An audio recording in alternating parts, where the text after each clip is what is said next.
शुक्लांबरधरं विष्णुं शशिवर्णं चतुर्भुजं प्रसन्नवदनं ध्यायेत् सर्वविघ्नोपशान्तये वागीशाद्या सुमनसः सर्वार्थानामुपक्रमे यन्नत्वा कृतकृत्या स्युः तन्नमामि गजाननम्।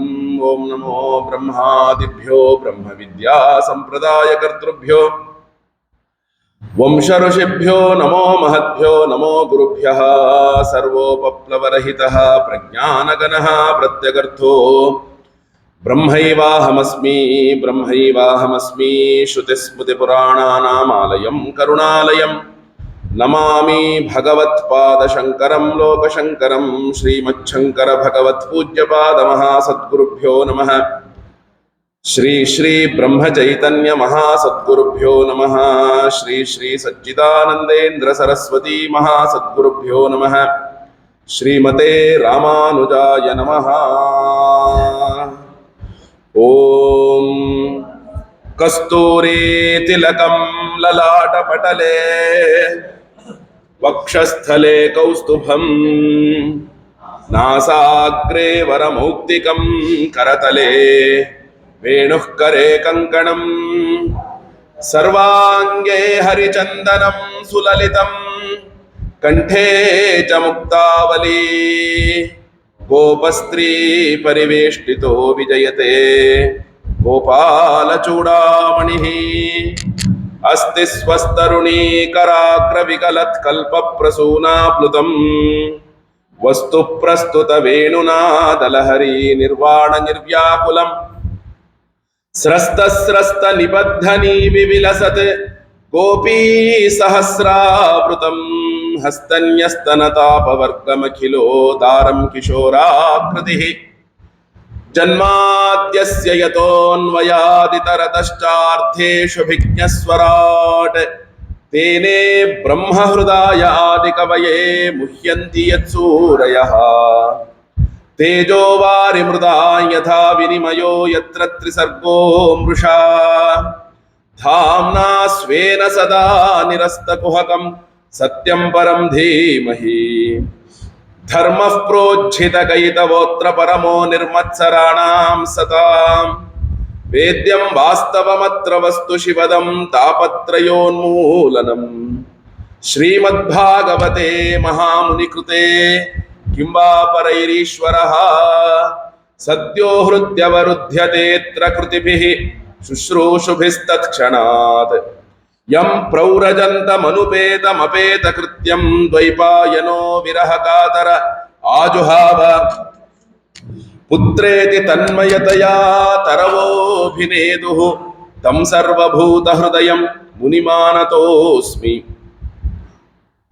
सच्चिदानन्दरूपाय विश्वोत्पत्त्यादिहेतवे तापत्रय विनाशाय श्रीकृष्णाय वयं नुमः। नारायणं नमस्कृत्य नरं चैव नरोत्तमं देवीं सरस्वतीं व्यासं ततो जयमुदीरयेत्। ओं नमो भगवते वासुदेवाय ओं नमो भगवते वासुदेवाय ओं नमो नारायणाय श्रीकृष्ण परब्रह्मणे नमः। ಈ ಫ್ಯಾನ್ ಒಂದು ಆಫ್ ಮಾಡಿ. ಭಗವದ್ಭಕ್ತರಲ್ಲಿ ಸವಿನಯ ವಿಜ್ಞಾಪನೆ. ಪರಮಪೂಜ್ಯ ಅದ್ವಯಾನಂದೇಂದ್ರ ಸರಸ್ವತಿ ಮಹಾಸ್ವಾಮಿಗಳವರ ಚರಣ ಕಮಲಗಳನ್ನ ಸ್ಮರಿಸಿಕೊಳ್ಳುತ್ತಾ ಶ್ರೀ ಕ್ಷೇತ್ರ ಮಳೂರು ಅಪ್ರಮೇಯನ ಅನುಗ್ರಹದಿಂದ ಆ ನವನೀತ ಕೃಷ್ಣನ ಕೃಪಾ ಕಟಾಕ್ಷದಿಂದ ಹಾಗೂ ಆ ವಾಸುದೇವನ ದಿವ್ಯಾನುಗ್ರಹದಿಂದ ಶ್ರೀಮದ್ ಭಾಗವತ ಸಪ್ತಾಹ ಜ್ಞಾನ ಯಜ್ಞದ 6ನೆಯ ದಿನದ ಮೊದಲ ಉಪನ್ಯಾಸವನ್ನ ಆರಂಭ ಮಾಡ್ತಾ ಇದ್ದೇನೆ. ಕೃಷ್ಣ ಪರಮಾತ್ಮನ ದಿವ್ಯ ಲೀಲ ಚರಿತ್ರೆಯ ಅನುಸಂಧಾನದ ಈ ಉಪನ್ಯಾಸ ಸರಣಿಯಲ್ಲಿ ನಿನ್ನೆಯ ದಿನ ಸಂಜೆ ಶ್ರೀಕೃಷ್ಣನ ಒಂದು ಅವತಾರದ ಮುಖ್ಯ ಉದ್ದೇಶವಾದಂತಹ ಕಾಲನೇಮಿಯೇ ಮತ್ತೆ ಹುಟ್ಟಿ ಬಂದಂತಹ ಆ ಕಂಸನನ್ನ ಉದ್ಧರಿಸಿ ಕೃಷ್ಣ ಪರಮಾತ್ಮನು ಅವರ ತಂದೆ ತಾಯಿಯ ಬಳಿಗೆ ಅವನು ಹೋಗಿದ್ದಾನೆ. ಹೋಗಿ ನಮಸ್ಕಾರವನ್ನು ಮಾಡಿದಾಗ ಅವರ ತಂದೆ ತಾಯಿ ವಸುದೇವ ಮತ್ತು ದೇವಕಿಗೆ ಕೃಷ್ಣ ಅಂದ್ರೆ ಯಾವ ರೂಪದಿಂದ ಇದಾನಪ್ಪ ಅಂದ್ರೆ, ಅವರು ಗರ್ಭದಿಂದ ಹೊರಗಡೆ ಬಂದಾಗ ಅವನೇನು ತಮದ್ಭುತಂ ಬಾಲಕಮಂಬುಜೇಕ್ಷಣಂ ಚತುರ್ಭುಜಂ ಶಂಖ ಗದಾರ್ಯುಧಾಯುಧಂ ಶ್ರೀವತ್ಸ ಲಕ್ಷ್ಮಂ ಗಲಶೋಭಿ ಕೌಸ್ತುಭಂ ಪೀತಾಂಬರಂ ಸಾಂದ್ರ ಪಯೋಧ ಸೌಭಗಂ ಅಂತ ಏನು ಆ ಒಂದು ಶ್ಲೋಕದೊಳಗೆ ಭಾಗವತದಲ್ಲಿ ಆ ಕೃಷ್ಣ ಜನನವನ್ನ ವರ್ಣನೆ ಮಾಡಿದೆ. ಅದೇ ರೀತಿಯಾಗಿಯೇ ಆ ಒಂದು ಭಾವ, ಆ ಕೃಷ್ಣ ಅಂದ್ರೆ ಸಾಕ್ಷಾತ್ತಾಗಿ ಆ ಪರ ವಾಸುದೇವನೇ, ಆ ಶ್ರೀಮನ್ ನಾರಾಯಣನೇ ಅಂತ ಅಂದುಕೊಂಡಂಥವರು ಆ ಕೃಷ್ಣ ಪರಮಾತ್ಮನನ್ನ ಅಪ್ಪಿಕೊಳ್ಳಿಲ್ವಂತೆ. ತಂದೆ ತಾಯಿಗೆ ಏನಿರುತ್ತೆ, ಮಗನು ತುಂಬಾ ದಿನದ ನಂತರ ಬಂದ ನಂತರ ಅವನು ಅವರನ್ನ ಅತ್ಯಂತ ಪ್ರೇಮದಿಂದ ಅಪ್ಪಿಕೊಳ್ಳೋದು ಇರುತ್ತೆ. ಆದ್ರೆ ಅವರಿಬ್ಬರು ಕೃಷ್ಣನನ್ನು ನಮಸ್ಕಾರ ಮಾಡ್ತಾನೆ, ಎಲ್ಲ ಮಾಡ್ತಾನೆ, ಅವನಿಗೆ ಚೆನ್ನಾಗಿರಪ್ಪ ಅಂತನೂ ಹೇಳಲಿಲ್ಲ, ಮತ್ತೆ ಅವನನ್ನ ಅಪ್ಪಿಕೊಳ್ಳಿಲ್ಲ. ಕೃಷ್ಣ ಪರಮಾತ್ಮನಿಗೆ ಏನಾಗ್ಬಿಡ್ತು ಅಂದ್ರೆ, ಓಹೋ ಇವರಿಬ್ಬರಿಗೆ ಏನು ಅಡ್ಡ ಬಂದಿದೆ ಅಂದ್ರೆ, ನಾನು ಜನ್ಮವನ್ನ ತಾಳಿದಾಗ ಯಾವ ಒಂದು ರೂಪದಿಂದ ಇವರು ನನ್ನನ್ನ ನೋಡಿದ್ರೋ ಆ ರೂಪದೊಳಗೇನೆ ಇವರು ಈಗಲೂ ನನ್ನನ್ನ ಕಾಣ್ತಾ ಇದ್ದಾರೆ. ಅದಕ್ಕೋಸ್ಕರವೇ ಇವರು ನನ್ನನ್ನ ಮುದ್ದಿಸಲಿಲ್ಲ ಮತ್ತು ತನ್ನ ತಾಯಿಗೆ ಆ ಪುತ್ರ ವಾತ್ಸಲ್ಯವನ್ನ, ಆ ಮಗನ ಮೇಲಿರುವಂತಹ ಪ್ರೇಮವನ್ನ ವ್ಯಕ್ತಪಡಿಸೋಕೆ ನನ್ನ ಆ ಮೂಲ ರೂಪ ಕಾರಣ ಇದೆ ಅಂದುಕೊಂಡು ಏನ್ ಮಾಡ್ಬಿಡ್ತಾನೆ ಅಂದ್ರೆ, ಆ ಒಂದು ಅವರಿಬ್ಬರಲ್ಲೂ ಹೇಳ್ತಾರೆ ನೋಡಿ, ಪಿತರಾ ಉಪಲಬ್ಧಾರ್ಥೌ ವಿದಿತ್ವಾ ಪುರುಷೋತ್ತಮ ಮಾ ಭೂದಿತಿ ನಿಜಾಂ ಮಾಯಾಂ ತಥಾನ ಜನಮೋಹಿನಿ. ಆ ತಂದೆ ತಾಯಿಯರಿಗೆ ತನ್ನ ಐಶ್ವರ್ಯದ ಆ ಭಗವದ್ಭಾವದ ಆ ಜ್ಞಾನ ಉಂಟಾಗಿದೆ ಅಂತ ತಿಳಿದಂತಹ ಆ ಭಗವಂತನು ಹೀಗಾಗಬಾರದು ಎಂದು, ಇದರಿಂದ ಏನಾಗುತ್ತೆ, ಆ ಪುತ್ರ ಸ್ನೇಹವನ್ನ ಅವರಿಬ್ಬರೂ ಕೂಡ ಪಡೆಯೋದಿಕ್ಕೆ ಸಾಧ್ಯ ಇಲ್ಲ ಅಂದುಕೊಂಡು ಅವರಿಬ್ಬರ ಮೇಲೆ ತನ್ನ ಮಾಯೆಯನ್ನ ಉಂಟು ಮಾಡುತ್ತಂತೆ. ಆ ವಸುದೇವ ಮತ್ತು ದೇವಕಿಯರ ಮೇಲೆಯೇ ತನ್ನ ಮಾಯೆಯನ್ನ ಉಂಟು ಮಾಡಿದ್ದಾಗಿ ನೋಡಿ. ಆಗ ಹೇಳ್ತಾರೆ, ಉವಾಚ ಪಿತರ ವೇದ್ಯ ಸಾಗ್ರಜ ಸಾತ್ವತರ ಶಬಃ ಪ್ರಶ್ರಯ ವನತಃ ಪ್ರೀಣನ್ ಅಂಬತಾತೇತಿ ಸಾದರಂ. ಆ ಸಾತ್ವತ ಶ್ರೇಷ್ಠನಾದಂತಹ ಕೃಷ್ಣ ಆ ಬಲರಾಮನ ಜೊತೆಗೆ ತನ್ನ ತಂದೆ ತಾಯಿಗಳ ಬಳಿಗೆ ಹೋದಂತೆ, ಆದರದಿಂದ ಪ್ರೀತಿಪೂರ್ವಕವಾಗಿ ಅವರಿಗೆ ತಲೆಬಾಗಿ ಕಾಲನ್ನ ಮುಟ್ಟಿ ನಮಸ್ಕಾರವನ್ನ ಮಾಡದಂತೆ. ಮೊದಲನೇ ಸಲ ಅವನು ಅಂಬಾ ತಾತ ಅಂತ ಕರೆದಂತೆ. ಅಂಬಾ ಅಂದ್ರೆ ತಾಯಿ, ತಾತ ಅಂದ್ರೆ ತಂದೆ. ನೋಡಿ, ಹುಟ್ಟಿ 12 ವರ್ಷದ ನಂತರ ಆ ಅಪ್ಪ ಅಮ್ಮ ಅನ್ನುವಂತಹ ಶಬ್ದವನ್ನ ದೇವಕಿ ವಸುದೇವರು ಕೇಳ್ತಾ ಇದ್ದಾರೆ. 7 ಮಕ್ಕಳು ಹುಟ್ಟಿದರೂ ಕೂಡ ಒಮ್ಮೆಯೂ ಅಪ್ಪ ಅಮ್ಮ ಅಂತ ಕರೆಸಿಕೊಂಡಿರಲಿಲ್ಲ ಅವರು. ಮಗ ಹುಟ್ಟಿದ ನಂತರವೂ ಕೂಡ ಮೊದಲನೇ ದಿನ ನೋಡಿದ್ದು ಬಿಟ್ರೆ 12 ವರ್ಷದ ನಂತರ ಮಗನನ್ನ ನೋಡ್ತಾ ಇದ್ದಾರೆ. ಮೊದಲನೇ ಸಲಿ ಅಮ್ಮ ಮತ್ತು ಅಪ್ಪ ಅಂತ ಕೃಷ್ಣ ಬಲರಾಮರು ಕರಿತೀಯರು. ಆ ವಸುದೇವ ದೇವಕಿಯರ ಹೃದಯ ಎಷ್ಟು ತಲ್ಲಣಗೊಂಡಿರ್ಬೇಕು ನೋಡಿ. ವ್ಯಾಸರು ಈ ಒಂದು ಭಾಗವನ್ನ ಬಹಳ ಆರ್ದ್ರತೆಯಿಂದ ಬರೆದಿದ್ದಾರೆ. ಆ ಮಗ ಮತ್ತು ತಂದೆ ತಾಯಿಯ ಪ್ರೇಮದ ಒಂದು ಭಾಗ ಇದೆಯಲ್ಲ, ಬಹಳ ಹೃದಯದೊಳಗೊಂದು ಆರ್ದ್ರತೆಯಿಂದ ಬರೆದಿದ್ದಾರೆ ನೋಡಿ. ಹೇಳ್ತಾರೆ, ನಾಸ್ಮತ್ತೋ ಯುವಯೋಸ್ತಾತ ನಿತ್ಯೋತ್ಕಂಠಿತಯೋರಪಿ ಬಾಲ್ಯ ಪೌಗಂಡ ಕೈಶೋರಾಹ ಪುತ್ರಾಭ್ಯಾಮ ಭವನ್ ಕ್ವಚಿತ್. ಅಮ್ಮ ಅಪ್ಪ, ನಾವಿಬ್ರೂ ನಿಮ್ಮ ಮಕ್ಕಳೇ ಆಗಿದ್ದೇವೆ, ಆದ್ರೂ ನೀವು ನಮ್ಮಗಳನ್ನ ನೋಡೋಕ್ಕೆ ನಿತ್ಯವೂ ಉತ್ಸುಕರಾಗ್ತಿದ್ರಿ. ಆದರೆ ನಮ್ಮ ಬಾಲ್ಯಾವಸ್ಥೆಯನ್ನಾಗಲಿ, ಪೌಗಂಡಾವಸ್ಥೆಯನ್ನಾಗಲಿ, ಕಿಶೋರಾವಸ್ಥೆಯನ್ನಾಗಲಿ ಯಾವುದನ್ನು ಕೂಡ ನೀವು ನನ್ನನ್ನು ನೋಡ್ಲಿಲ್ಲ, ಅಮ್ಮ ನಮ್ಮಿಬ್ಬರನ್ನು ಕ್ಷಮಿಸ್ಬಿಡಿ. ಯಾಕೆ ಅಂದ್ರೆ ಆ ಅವಸ್ಥೆಯೊಳಗೆ ನಾವುಗಳು ಉಂಟು ಮಾಡುವಂತಹ ಆನಂದವನ್ನ ನಿಮಗೆ ನಾವು ಕೊಡೋದಿಕ್ಕೆ ಆಗ್ಲಿಲ್ಲ. ಇಂಥ ಮಾತು ನೋಡಿ. ಒಬ್ಬ ಚಿಕ್ಕ ಮಗು ಅವರ ತಂದೆ ತಾಯಿಗೆ ಅವನ ಶೈಶವದಲ್ಲಿದ್ದಾಗ, ಕೌಮಾರದಲ್ಲಿದ್ದಾಗ, ಬಾಲ್ಯದಲ್ಲಿದ್ದಾಗ ಯಾವ ಆನಂದವನ್ನ ಕೊಡಬೇಕೋ ಆ ಆನಂದವನ್ನ ಆ ಅಪ್ಪ ಅಮ್ಮನೂ ಕೂಡ ಅದನ್ನು ಅನುಭವಿಸ್ಬೇಕು. ಅವ್ರು ತೊಂದರೆ ಕೊಡ್ತಾರೆ, ಕಾಟ ಕೊಡ್ತಾರೆ, ತಕ್ಷಣ ನಾವೇನ್ ಮಾಡ್ಬಿಡ್ತೀವಿ ಇತ್ತೀಚೆಗೆ ಅಂದ್ರೆ ನಾನು ನೋಡ್ತಿದ್ದೀನಲ್ಲ, ತುಂಬಾ ಕಡೆಗೆ ನೋಡ್ತಿದ್ದೀನಿ, ಅವ್ರೊಂಚೂರು ಕಾಟ ಕೊಡೋಂಗೆ ಏನಾರು ಉಂಟು ಮಾಡಿದ್ರು ಅಂದ್ರೆ ಕೈಯಲ್ಲಿ ಮೊಬೈಲ್ ಕೊಟ್ಟು ಕೂಡಿಸ್ಬಿಡೋದು. ಅದು ಎಷ್ಟು ಒಂದು ಅನ್ಯಾಯಪ್ಪ ಅಂದ್ರೆ, ಆ ಒಂದು ಅನ್ಯಾಯ ಅಂದ್ರೆ ಆ ಮಕ್ಕಳ ನಿಜವಾದ ಆಟ ಪಾಠವನ್ನ ಅವ್ರ ತಂದೆ ತಾಯಿಗಳು ನೋಡ್ತಾನೆ ಇಲ್ಲ. ಅವನಿಗೊಂದು ಮೊಬೈಲ್ ಕೊಟ್ಟು ಬಿಡೋದು, ಟ್ಯಾಬ್ ಕೊಟ್ಟು ಬಿಡೋದು, ಇವರು ಒಂದು ಮೊಬೈಲ್ ಹಿಡ್ಕೊಂಡು ಕೂತು ಬಿಡೋದು. ಜೀವನ ಇದೇ ಆಗೋಗಿದೆ ಈಗ ನೋಡಿ. ಇಲ್ಲಿ ಹೇಳ್ತಾರೆ, ಅಮ್ಮ ನಮ್ಮಗಳ ಒಂದು ಬಾಲ್ಯ, ಪೌಗಂಡ, ಕೌಮಾರ ಅವಸ್ಥೆಯೊಳಗೆ ನಾವುಗಳು ಒಂದು ಮಗು ಹುಟ್ಟಿದ ಮೇಲೆ ತಂದೆ ತಾಯಿಗೆ ಯಾವ ಒಂದು ಸುಖವನ್ನ ಕೊಡುತ್ತೋ ಆ ಸುಖವನ್ನ ನಾವುಗಳು ಕೊಡ್ಲಿಲ್ಲ. ಅಮ್ಮ ನಮ್ಮನ್ನ ಕ್ಷಮಿಸಿ. ನಲಬ್ಧೋ ದೈವಹತಯೋ ವಾಸೋನೋ ಭವದಂತಿಕೆ ಯಾಂಬಾಲಾಹ ಪಿತೃಗೆ ಹಸ್ತಾಹ ವಿಧಂತೆ ಲಲಿತಾಮುದಂ. ದುರ್ದೈವ ವಶದಿಂದ ನಿಮ್ಮ ಜೊತೆಯಲ್ಲಿ ಕಾಲ ಕಳೆಯುವ ಸೌಭಾಗ್ಯ ನಮಗೆ ದೊರೆತಿಲ್ಲಮ್ಮ.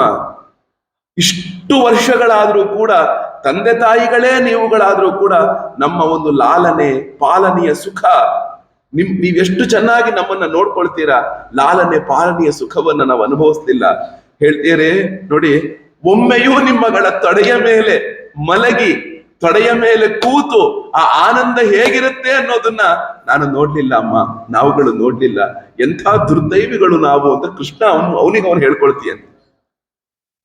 ಎಂಥ ದುರ್ದೈವಿಗಳು ನಾವು, ಆ ಒಂದು ಭಾವವನ್ನು ನಾವು ಅನುಭವಿಸ್ಲಿಲ್ವಲ್ಲ.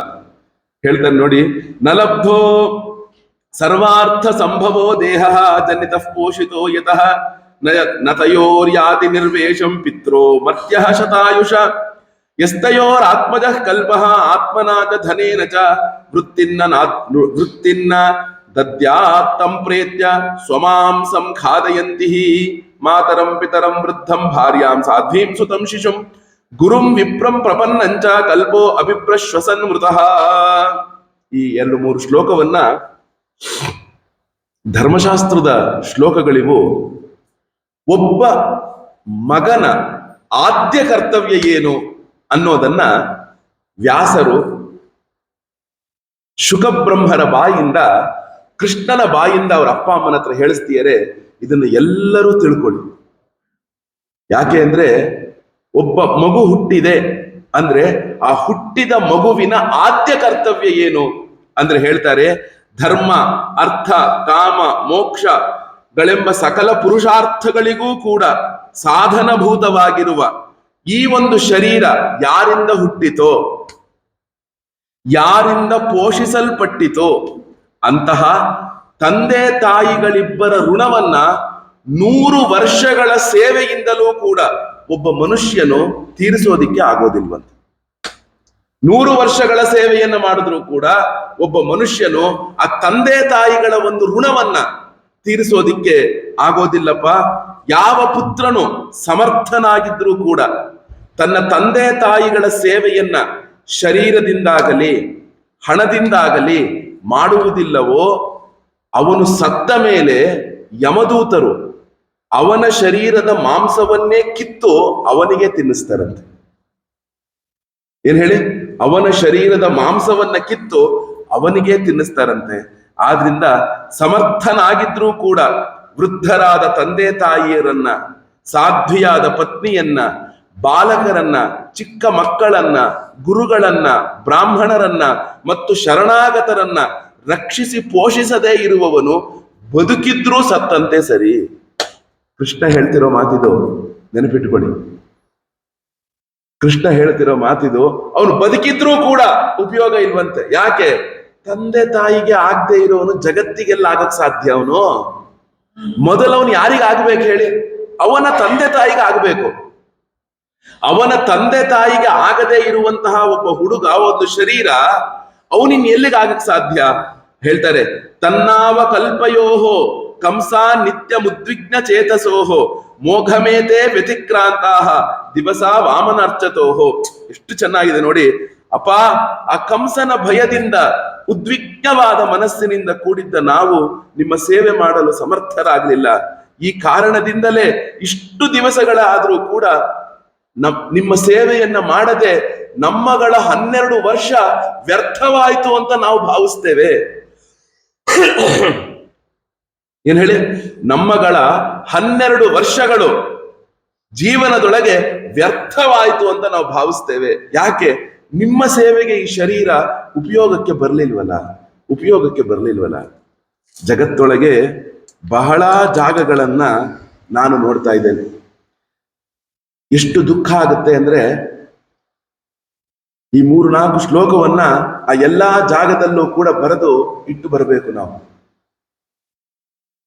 ಬೆಂಗಳೂರಿನ ಸುತ್ತಮುತ್ತ ಎಲ್ಲಿ ಕಂಡರೂ ಕೂಡ ಅಲ್ಲಲ್ಲಿ ಒಂದೊಂದು ವೃದ್ಧಾಶ್ರಮಗಳು ತಲೆ ಎತ್ತುತ್ತಾ ಇದೆ. ಕಾರಣ ಏನು ಅಂದ್ರೆ ಗೊತ್ತಾ? ಕಾರಣ ಇದಕ್ಕೆ ಅಪ್ಪ ಅಮ್ಮನೇ ಕಾರಣ, ಬೇರೆ ಇನ್ಯಾರು ಅಲ್ಲ. ಅವರಿಗೆ ಮಕ್ಕಳ ಜವಾಬ್ದಾರಿಯನ್ನ ಮೊದಲಿಂದಲೂ ತಿಳಿಸಿಕೊಡದೆ, ಅಯ್ಯೋ ನನ್ನ ಮಗ ಫಾರಿನ್ ಅಲ್ಲಿ ಓದ್ಲಿ, ಓ ನನ್ನ ಮಗ ಸ್ವಿಟ್ಜರ್ಲ್ಯಾಂಡ್ ಅಲ್ಲಿ ಇರ್ಲಿ, US ಇರ್ಲಿ, ಇನ್ನೊಂದು ಕಡೆ ಇರ್ಲಿ, ಮತ್ತೊಂದು ಕಡೆ ಇರ್ಲಿ ಅಂತ ಕಳಿಸಿ, ಇವರಿಗೂ ಅವರಿಗೂ ಭಾವನಾತ್ಮಕವಾದಂತಹ ಬೆಸುಗೆಯೇ ಇಲ್ಲ. ನೋಡಿ, ಆ ಮೊಮ್ಮಗನಿಗೆ ತಾತನ ಮೇಲೆ ಒಂದು ಭಾವನಾತ್ಮಕವಾದ ನಂಟಿರ್ಬೇಕು. ಮಗನಿಗೆ ಅಪ್ಪ ಅಮ್ಮ ಅಂದ್ರೆ ನಂಟಿರ್ಬೇಕು. PUC ತನಕ ಹುಡುಗರ ಜೊತೆಗೆ ಶಾಲೆ ಇತ್ಯಾದಿಗಳಲ್ಲೆಲ್ಲ ಕಾಲ ಕಳೆದು ಬಿಡ್ತಾನೆ. ಯಾವಾಗ ತಂದೆ ತಾಯಿಯ ಮಹತ್ವ ಗೊತ್ತಾಗಬೇಕು, ಆ ಒಂದು ಸಂದರ್ಭದಲ್ಲಿ ಏನ್ ಮಾಡ್ಬಿಡ್ತಾರೆ, ಅವ್ರನ್ನ ಹೊರದೇಶಕ್ಕೆ ಅಟ್ಟಿಬಿಡೋದು, ಇಲ್ಲ ಅದರ ಹಾಸ್ಟೆಲ್ಗೆ ಹಾಕಿಬಿಡೋದು, ಇಲ್ಲ ದೂರದ ಒಂದು ಕಾಲೇಜಿಗೆ ಸೇರಿಸಿ ಬಿಡೋದು. ಅಲ್ಲಿ ಬೆಳಿತಾನೆ, ಅವರೆಲ್ಲೋ ಇರ್ತಾರೆ, ಇನ್ನೆಲ್ಲೋ ಕೆಲಸ ಮಾಡ್ತಾನೆ, ಎಲ್ಲವನ್ನೂ ಮಾಡ್ತಾನೆ. ಆ ಅಪ್ಪ ಅಮ್ಮನ ನಂಟು ಎಲ್ಲಿಂದ ಬರುತ್ತೆ ಮಕ್ಕಳಿಗೆ ಎಲ್ಲಿಂದ ಬರುತ್ತೆ? ನಾವುಗಳೇ ಮಾಡ್ತಾ ಇರುವಂತಹ ದೊಡ್ಡ ತಪ್ಪಿದೆ. ಮೊದಲು ನಾವುಗಳು ನಮ್ಮ ಕರ್ತವ್ಯವನ್ನ ಅರ್ಥ ಮಾಡಿಕೊಂಡು, ಅಷ್ಟೇ ಅಲ್ಲ, ಅವರನ್ನ ನಾವು ಪ್ರೇಮದಿಂದ ಕಾಣಬೇಕಂತೆ. ಕೃಷ್ಣ ಹೇಳ್ತಾ ಇದ್ದಾನೆ, ನೋಡಪ್ಪ, ಯಾವ ಒಬ್ಬ ಮಗನು ಸಮರ್ಥನಾಗಿದ್ದುಕೊಂಡು ಅವರ ತಂದೆ ತಾಯಿಯನ್ನ ನೋಡ್ಕೊಳಲ್ವಾ, ಅವನು ದೊಡ್ಡ ನರಕಕ್ಕೆ ಹೋಗಿ ಬೀಳ್ತಾನೆ. ನನ್ನ ಹತ್ರನೇ ಶಕ್ತಿ ಇಲ್ಲಪ್ಪ, ನಾನೇ ಹ್ಯಾಂಡಿಕ್ಯಾಪು, ನನಗೇ ಬುದ್ಧಿ ಇಲ್ಲ ಅಂಥವನನ್ನ ಬಿಟ್ಟು ಸಮರ್ಥನಿದ್ರೂ ಕೂಡ ಉದಾಸೀನ ಮಾಡ್ತಾನೋ, ಖಂಡಿತ ಅವನು ನರಕಕ್ಕೆ ಬೀಳ್ತಾನಂತೆ. ಕೃಷ್ಣ ಹೇಳ್ತಾ ಇದ್ದಾನೆ. ಶುಕಬ್ರಹ್ಮರು ಹೇಳ್ತಾರೆ, ಯಾವಾಗ ಈ ಮಾತನ್ನ ಕೃಷ್ಣ ಪರಮಾತ್ಮ ಹೇಳುತ್ತೋ, ಶುಕಬ್ರಹ್ಮರು ಹೇಳ್ತಾರೆ, ಇತಿ ಮಾಯಾ ಮನುಷ್ಯಸ್ಯ ಹರೇ ವಿಶ್ವಾತ್ಮನೋ ಗಿರಾ ಮೋಹಿತಾವಂಕಮಾರೋಪ್ಯ ಪರಿಶ್ವಜ್ಯ ಅಪತುರ್ಮುದಂ ಸಿಂಚತಾವಶ್ರುಧಾರಾಭಿಃ ಸ್ನೇಹ ಪಾಶೇನ ಚಾವೃತೌ ನ ಕಿಂಚಿದೂಚತೋ ರಾಜನ್ ಬಾಷ್ಪಕಂಠೌ ವಿಮೋಹಿತೌ. ಯಾವಾಗ ಕೃಷ್ಣನು ಈ ಒಂದು ಮಾತನ್ನ ಅಪ್ಪ ಅಮ್ಮನ ಎದುರಿಗೆ ಹೇಳಿದ್ನೋ, ಆ ಲೀಲಾ ಮಾನುಷ ವಿಗ್ರಹನಾದಂತಹ ಕೃಷ್ಣ ಪರಮಾತ್ಮನನ್ನ ಇಬ್ಬರು ಎದ್ದು ನಿಂತು ಗಟ್ಟಿಯಾಗಿ ಅಪ್ಕೊಂಡ್ಬಿಡ್ತಾರಂತೆ. ರಾಮಕೃಷ್ಣರಿಬ್ಬರನ್ನು ಕೂಡ ಗಟ್ಟಿಯಾಗಿ ಅಪ್ಪುಕೊಂಡು, ಆ ವಸುದೇವ ಮತ್ತು ದೇವಕಿಯರಿಬ್ಬರು ಕೂಡ ಗಾಢವಾಗಿ ಆಲಿಂಗನೆ ಮಾಡಿ ಅಂಕಮಾರೋಪ್ಯ ತನ್ನ ತೊಡೆಯ ಮೇಲೆ ಕೂಡಿಸ್ಕೋತಾರಂತೆ. ಮೊದಲನೇ ಸಲ ಕೂಡಿಸ್ಕೋತಾ ಇದ್ದಾರೆ. 12 ವರ್ಷಕ್ಕೆ ಮೊದಲನೇ ಬಾರಿ ಕೂಡಿಸ್ಕೋತಿಯರೆ. ಅಂಕಮಾರೋಪ್ಯ ತೊಡೆಯ ಮೇಲೆ ಕೂಡಿಸ್ಕೊಳ್ತಾರಂತೆ. ಅವನ ತಲೆಯನ್ನ ದೇವಕಿ ತನ್ನ ಎದೆಗೆ ಒರಗಿಸ್ಕೋತಾಳಂತೆ. ಹೀಗಂತ ಹೇಳಂತೆ. ಚಿಕ್ಕ ಮಗುವಿನಲ್ಲಿ ತಾಯಿ ತನ್ನ ಮಗುವನ್ನು ಏನ್ ಮಾಡ್ತಾಳೆ, ಎತ್ತುಕೊಂಡು ತನ್ನ ಭುಜದ ಮೇಲೆ ಹಾಕಿ ಹೀಗೆ ಅನ್ಕೋತಾಳೆ. ಆ ಒಂದು ಸುಖವನ್ನ ದೇವಕಿ ಕೃಷ್ಣನ 12ನೇ ವರ್ಷದಲ್ಲಿ ಪಡೆದ್ಲು ಅಂತ. ಆ ನಂತರ ಏನು, ಇಬ್ಬರೂ ಕೂಡ ಸ್ನೇಹ ಪಾಶ ಬದ್ಧರಾಗಿ ಅಳುತ್ತಾ ಇದ್ದಾರಂತೆ ಹೇಳ್ತಾರೆ. ಏನಪ್ಪಾ ಅಂದ್ರೆ ಸಿಂಚಿತ ಅಶ್ರುಧಾರಾಭಿಹಿ, ದೇವಕಿ ವಸುದೇವರ ಕಣ್ಣಿನಲ್ಲಿ ಎಷ್ಟು ಕಣ್ಣೀರು ಸುರಿತಾ ಇದೆಯಪ್ಪ ಅಂದ್ರೆ ಅದರಿಂದ ಕೃಷ್ಣ ಬಲರಾಮರಿಬ್ಬರಿಗೂ ಅಭಿಷೇಕ ಆಯ್ತಂತೆ. ಏನು ಮಾತಾಡಕ್ಕಾಗ್ಲಿಲ್ವಂತೆ ಅವ್ರ ಕೈಯಲ್ಲಿ. ಕೃಷ್ಣ ಬಲರಾಮರು ತೊಡೆ ಮೇಲೆ ಕೂತಿಯರೆ, 12 ವರ್ಷದ ನಂತರ ಸಿಕ್ಕಿದರೆ ಒಂದೇ ಒಂದು ಶಬ್ದ ಅವರ ಬಾಯಿಂದ ಹೊರಡ್ಲಿಲ್ಲ. ಯಾಕೆ ಹೊರಡ್ಲಿಲ್ಲ ಗೊತ್ತಾ? ಬಾಷ್ಪ ಕಂಠೌ ವಿಮೋಹಿತೌ, ಅವರ ಕಂಠ ಗದ್ಗದವಾಗ್ಬಿಡ್ತಂತೆ, ಶಬ್ದವೇ ಹೊರಡ್ಲಿಲ್ವಂತೆ. ಆಗ ದೇವಕಿ ನಂದನನಾದ ಕೃಷ್ಣ ಹೀಗೆ ತಂದೆ ತಾಯಿಯರನ್ನ ಸಂತೈಸಿ ತನ್ನ ತಾತನಾದ ಉಗ್ರಸೇನನನ್ನು ಕೂಡ ಜೈಲಿನಿಂದ, ಕಾರಾಗೃಹದಿಂದ ಬಿಡಿಸಿ ಎಲ್ಲರನ್ನೂ ಸಂತೈಸಿ ಉಗ್ರಸೇನನನ್ನೇ ರಾಜನನ್ನಾಗಿ ಮಾಡದಂತೆ. ಒಂದು ಯಯಾತಿಯ ಶಾಪ ಇರುತ್ತೆ ಯದುವಂಶಕ್ಕೆ. ಏನು ಗೊತ್ತಾ? ನೀವುಗಳು ಎಂದೂ ಕೂಡ ರಾಜನ ಪದವಿಯ ಮೇಲೆ ಕುತ್ಕೋಬಾರದು ಅನ್ನುವಂಥ ಒಂದು ಶಾಪ ಇರುತ್ತೆ ಯದುವಂಶದವರಿಗೆ. ಅದನ್ನ ಕೃಷ್ಣ ಹೇಳ್ತಾನೆ, ಪರವಾಗಿಲ್ಲ, ಆ ಶಾಪವನ್ನ ನನ್ನ ಇಚ್ಛೆಯಂತೆ, ಭಗವಂತನ ಇಚ್ಛೆಯಂತೆ ನೀವು ಕುತ್ಕೋಬಹುದು ಅಂತ ಹೇಳಿ ಕೃಷ್ಣ ಆ ಶಾಪವನ್ನ ಪಕ್ಕಕ್ಕೆ ಸರಿಸಿ ಉಗ್ರಸೇನನನ್ನ ಸಿಂಹಾಸನದ ಮೇಲೆ ಅವನು ಕೂಡಿಸ್ತಾನಂತೆ. ನಾನು ಏನ್ ಮಾಡ್ತೀನಿ ಉಗ್ರಸೇನ, ನಿನ್ನ ಸೇವಕನಾಗಿ ನಿನ್ನ ಜೊತೆಗೆ ಇದ್ದುಕೊಂಡಿರ್ತೇನೆ. ಇಡೀ ಯದುಕುಲ ಯಾವ ಒಂದು ಹಂತಕ್ಕೆ ಬೆಳೆಯುತ್ತಪ್ಪ ಅಂದ್ರೆ ದೊಡ್ಡ ದೊಡ್ಡ ದೇವತೆಗಳು ಕೂಡ ತಲೆ ತಗ್ಗಿಸಿ ಕಪ್ಪ ಕಾಣಿಕೆಯನ್ನ ನಿನಗೆ ತಂದು ಅರ್ಪಿಸಬೇಕು, ಅಷ್ಟು ದೊಡ್ಡದಾಗಿ ಈ ಯದುಕುಲ ಬೆಳೆಯುತ್ತೆ ಅಂತ ಹೇಳ್ತಾನೆ. ಆಗ ಏನಾಗುತ್ತೆ ಅಂದ್ರೆ ಆ ಕೂಡಿಸಿದ ನಂತರ ಕಂಸನ ಒಂದು ದುರಾಡಳಿತಕ್ಕೆ ಒಳಪಟ್ಟು ಏನಾಗಿರುತ್ತೆ ಅಂದ್ರೆ ಯದು, ವೃಷ್ಣಿ, ಅಂಧಕ, ಮಧು, ದಾಶಾರ್ಹ, ಕುಕುರ ಈ ಎಲ್ಲ ವಂಶದವರು ಕೂಡ ದೇಶದ ನಾನಾ ಮೂಲೆಗಳಿಗೆ ಏನಾಗಿ ಹೋಗಿರ್ತಾರೆ, ಆ ಒಂದು ಹಂಚಿ ಹೋಗ್ಬಿಟ್ಟಿರ್ತಾರೆ. ಆ ಹಂಚಿ ಹೋದವರೆಲ್ಲರನ್ನು ಹುಡುಕಿ ತಂದು ಅವನು ಅವರಿಗೆ ಜೀವನೋಪಾಯಕ್ಕೆ ಎಷ್ಟು ಹಣವನ್ನ ಕೊಡಬೇಕು ಅಷ್ಟೆಲ್ಲಾ ಹಣವನ್ನ ಕೊಟ್ಟು ಮತ್ತೆ ಮಥುರಾಪಟ್ಟಣದಲ್ಲಿ ಅವನು ನೆಲೆ ನಿಲ್ಲುವ ಹಾಗೆ ಮಾಡ್ತಾನೆ. ಮಾಡಿದ ನಂತರ ಏನಾಗುತ್ತೆ, ಪಿತುರ್ಯುವಾಭ್ಯಾಂ ಸ್ನಿಗ್ಧಾಭ್ಯಾಂ ಪೋಷಿತೋ ಲಾಲಿತೋ ಭೃಶಂ ಪಿತ್ರೋರಭ್ಯಧಿಕಾ ಪ್ರೀತಿ ಆತ್ಮಜೇಷು ಆತ್ಮನೋಪಿ ಸಪಿತಾ ಸಾಚ ಜನನಿ ಯೌ ಪುಷ್ಣಿತಾಂ ಸ್ವಪುತ್ರವತ್ ಶಿಶೂನ್ ಬಂಧುಭೇರುತ್ಸಷ್ಟಾನ್ ಅಕಲ್ಪೈಃ ಪೋಷರಕ್ಷಣೈಃ. ಆ ಮಾತಾ ಪಿತೃಗಳೇ ಏನಾಯ್ತು, ಆ ಪ್ರೇಮ ಹೃದಯರಾದಂತಹ ನೀವಿಬ್ಬರೂ ಕೂಡ ನಮ್ಮನ್ನ ಫಸ್ಟ್ ಏನ್ ಮಾಡ್ತಾನೆ ಅಂದ್ರೆ, ಆ ಕೃಷ್ಣ ಅಲ್ಲಿಂದ ನಂದಗೋಪ ಬಂದಿದ್ನಲ್ಲ ಮಥುರಾಪಟ್ಟಣಕ್ಕೆ, ಆ ಮಥುರಾಪಟ್ಟಣದ ನಂದಗೋಪನ ಹತ್ತಿರ ಕೃಷ್ಣ ಹೋಗ್ತಾನೆ. ನಂದಗೋಪನ ಹತ್ರ ಹೋದಾಗ ನಂದಗೋಪನಿಗೆ ಗೊತ್ತಾಗೋಯ್ತು ಕೃಷ್ಣ ಮತ್ತೆ ವಾಪಸ್ಸು ನಮ್ ಜೊತೆಗೆ ವೃಂದಾವನಕ್ಕೆ ಬರೋದಿಲ್ಲ ಅಂತ. ವೃಂದಾವನಕ್ಕೆ ವಾಪಸ್ ಬರೋದಿಲ್ಲ, ಅವನು ಮಥುರಾಪಟ್ಟಣದಲ್ಲೇ ಉಳಿತಾನೆ. ಅವನ ಜನ್ಮ ರಹಸ್ಯ ಆ ಕೃಷ್ಣ ಪರಮಾತ್ಮನಿಗೆ ಗೊತ್ತಾಗಿದೆ. ಇನ್ನು ಮುಂದೆ ದೇವಕಿ ವಸುದೇವರ ಜೊತೆಗೆ ಇರ್ತಾನೆ ಅನ್ನುವುದನ್ನ ತಿಳಿದುಕೊಳ್ಳುವಂತಹ ನಂದಗೋಪ ಆ ಕೃಷ್ಣ ಬಂದ ತಕ್ಷಣ ಗಾಢವಾದ ಒಂದು ಆಲಿಂಗನವನ್ನು ಮಾಡ್ತಾನಂತೆ. ಗಾಢವಾದ ಆಲಿಂಗನವನ್ನು ಮಾಡಿ ಅವನು ಹೇಳ್ತಾನೆ ಏನಂತ, ಅಪ್ಪ ನೋಡಿ, ಅಪ್ಪ ಅಂತ ಸಂಬೋಧನೆ ಮಾಡ್ತಾನೆ. ಈಗ ನಂದಗೋಪ ತಂದೆ ಅಲ್ಲ ಅಂತ ಗೊತ್ತಾಗೋಯ್ತು. ಕೃಷ್ಣ ಮುಂದಿನ ಒಂದು ಮಾತನ್ನು ಹೇಳ್ತಾನೆ. ಆದರೂ ಕೂಡ ನಂದಗೋಪನಿಗೆ ಅಪ್ಪ ಅಂತ ಸಂಬೋಧನೆಯನ್ನು ಮಾಡಿ ಹೇಳ್ತಾನೆ, ನೋಡಿ, ಪ್ರೇಮ ಹೃದಯರಾದಂತಹ ನೀವು ಮತ್ತು ಯಶೋಧ ತಾಯಿ ನಮ್ಮಿಬ್ಬರನ್ನು ಅಕ್ಕರೆಯಿಂದ ಲಾಲಿಸಿ ಪೋಷಿಸಿದಿರ.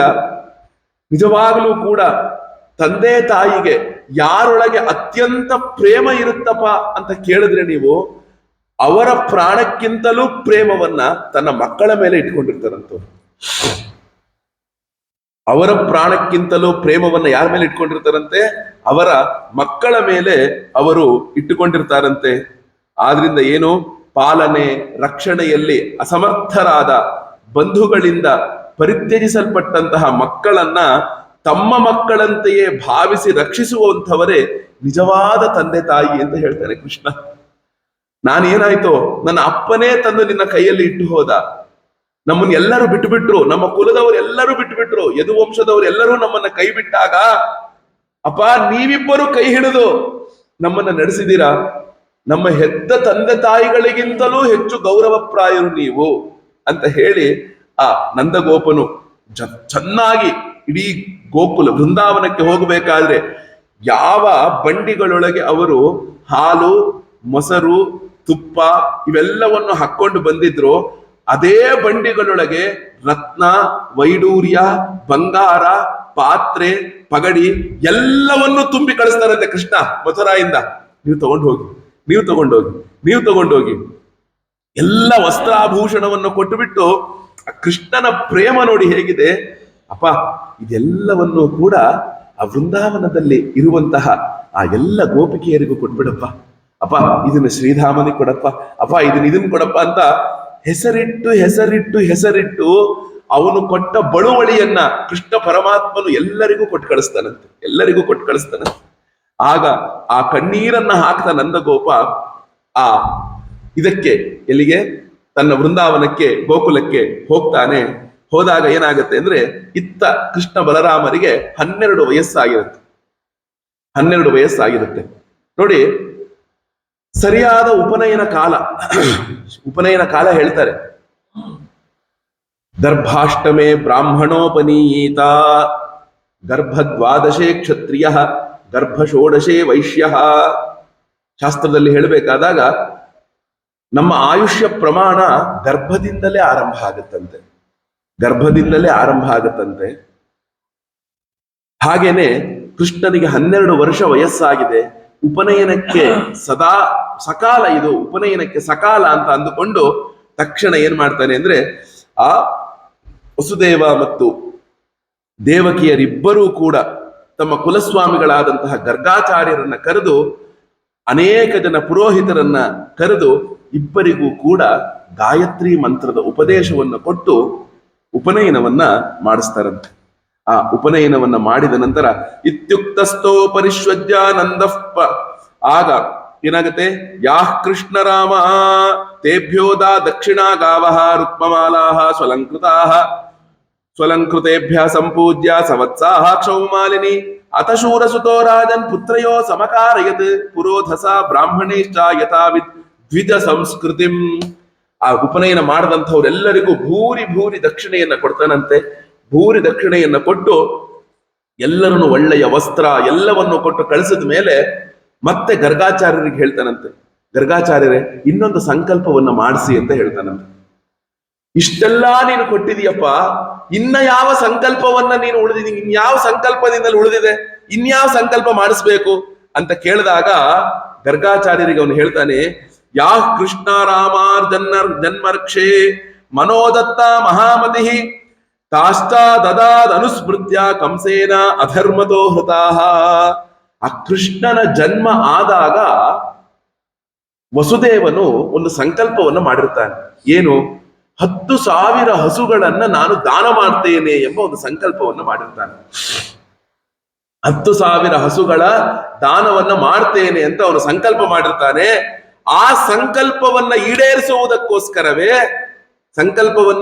ಈಡೇರಿಸುವುದಕ್ಕೋಸ್ಕರವೇ ಗರ್ಗಾಚಾರ್ಯರ ಹತ್ರ ಸಂಕಲ್ಪವನ್ನ ಮಾಡಿಸಿ ಏನು ಮಾಡ್ತಾನೆ ಅಂದ್ರೆ ಅವನು ಆ ಒಂದು 10,000 ಹಸುಗಳನ್ನ ದಾನವಾಗಿ ಕೊಟ್ಟ. ಒಳ್ಳೆಯ ವಸ್ತ್ರ, ಬೆಳ್ಳಿ, ಬಂಗಾರ ಎಲ್ಲವನ್ನು ಇಟ್ಟು ದಾನವಾಗಿ ಆ ಗರ್ಗಾಚಾರ್ಯರಿಗೆ ಆ ಅಲ್ಲಿರುವಂತಹವರೆಲ್ಲರಿಗೂ ಕೂಡ ಅವನು ಕೊಟ್ಟ. ಆಗ ಏನಾಯ್ತು? ಪ್ರಭವೌ ಸರ್ವ ವಿದ್ಯಾನಾಂ ಸರ್ವಜ್ಞೋ ಜಗದೀಶ್ವರೋ ನಾನ್ಯಾಸೀದಮಲ ಜ್ಞಾನಂ ಗೂಹಮಾನೋ ನರೇಹಿತೈಹಿ. ನೋಡಿ, ಕೃಷ್ಣನಿಗೆ ಉಪನಯನ ಅನ್ನೋದು ಸಂಸ್ಕಾರ ಅವನಿಗೆ ಬೇಕಾ? ಈ ಸಂಸ್ಕಾರಗಳು ಯಾರಿಗೆ ಬೇಕು? ದೋಷ ಯಾರ ಹತ್ರ ಇರುತ್ತೋ ಅವರಿಗೆ ಸಂಸ್ಕಾರ ಬೇಕು. ದೋಷ ಯಾರ ಬಳಿ ಇದೆಯೋ ಅವರಿಗೆ ಸಂಸ್ಕಾರ ಅನ್ನೋದು ಬೇಕು. ದೋಷವೇ ಇಲ್ಲದ ನಿತ್ಯ ಶುದ್ಧನು, ನಿತ್ಯ ಬುದ್ಧನು, ನಿತ್ಯ ಮುಕ್ತನೂ ಆದ ಅಶುದ್ಧ ಚೈತನ್ಯ ಸ್ವರೂಪದವನಾದ ಆ ಕೃಷ್ಣ ಪರಮಾತ್ಮನಿಗೆ ಈ ಉಪನಯನ ಸಂಸ್ಕಾರ ಆದ್ರೂ ಏನಕ್ಕೆ ಕೊಟ್ರು? ಅವನಿಗೆ ಏನಕ್ಕೆ ಬೇಕಿತ್ತಿದು ಅಂದ್ರೆ ಹೇಳ್ತಾರೆ, ನನ್ನನ್ನ ನೋಡಿ ಕಲಿಯುವಂಥವ್ರು 100 ಜನ ಇದ್ದಾರೆ. ಅವರಿಗೊಂದು ದಾರಿಯನ್ನ ತೋರ್ಸಕ್ಕೋಸ್ಕರ ಕೃಷ್ಣನೂ ಒಂದು ಸಂಸ್ಕಾರವನ್ನ ಮಾಡಿಸಿಕೊಂಡ ಅಂತ. ಕೃಷ್ಣನೂ ಸಂಸ್ಕಾರವನ್ನ ಮಾಡಿಸಿಕೊಂಡ. ಮತ್ತಿನ್ನೇನು, ಎಲ್ಲಾ ವಿದ್ಯೆಗಳು ಕೂಡ ಅವನಲ್ಲೇ ಉದ್ಭವಿಸುತ್ತಂತೆ. ಹೀಗಿದ್ದಾಗ ಅವನು ಏನ್ ಮಾಡ್ದ ಅಂದ್ರೆ, ಉಪನಯನ ಆದ ನಂತರ ಅವನು ಒಂದು ಗುರುಕುಲ ವಾಸವನ್ನ ಮಾಡಬೇಕು ಅಂತ ಸಂಕಲ್ಪವನ್ನ ಮಾಡ್ಕೊಂಡಂತೆ. ಗುರುಕುಲ ವಾಸವನ್ನ ಮಾಡಬೇಕು ಅಂತ ಸಂಕಲ್ಪ ಮಾಡ್ಕೊಂಡು ಕೃಷ್ಣ ಎಲ್ಲಿಗೆ ಹೋದ? ಅಥೋ ಗುರುಕುಲೇ ವಾಸಂ ಇಚ್ಛಂತ ವಪುಜಗ್ಮತು ಕಾಶ್ಯಂ ಸಾಂದೀಪಿನೀಂ ನಾಮ ಹ್ಯವಂತಿಪುರವಾಸಿನಂ. ಅವಂತಿಪುರ ಅಂದ್ರೆ ಉಜ್ಜಯಿನಿ ಅಂತ ಅರ್ಥ. ಅವಂತಿಪುರ ಅಂದ್ರೇನು?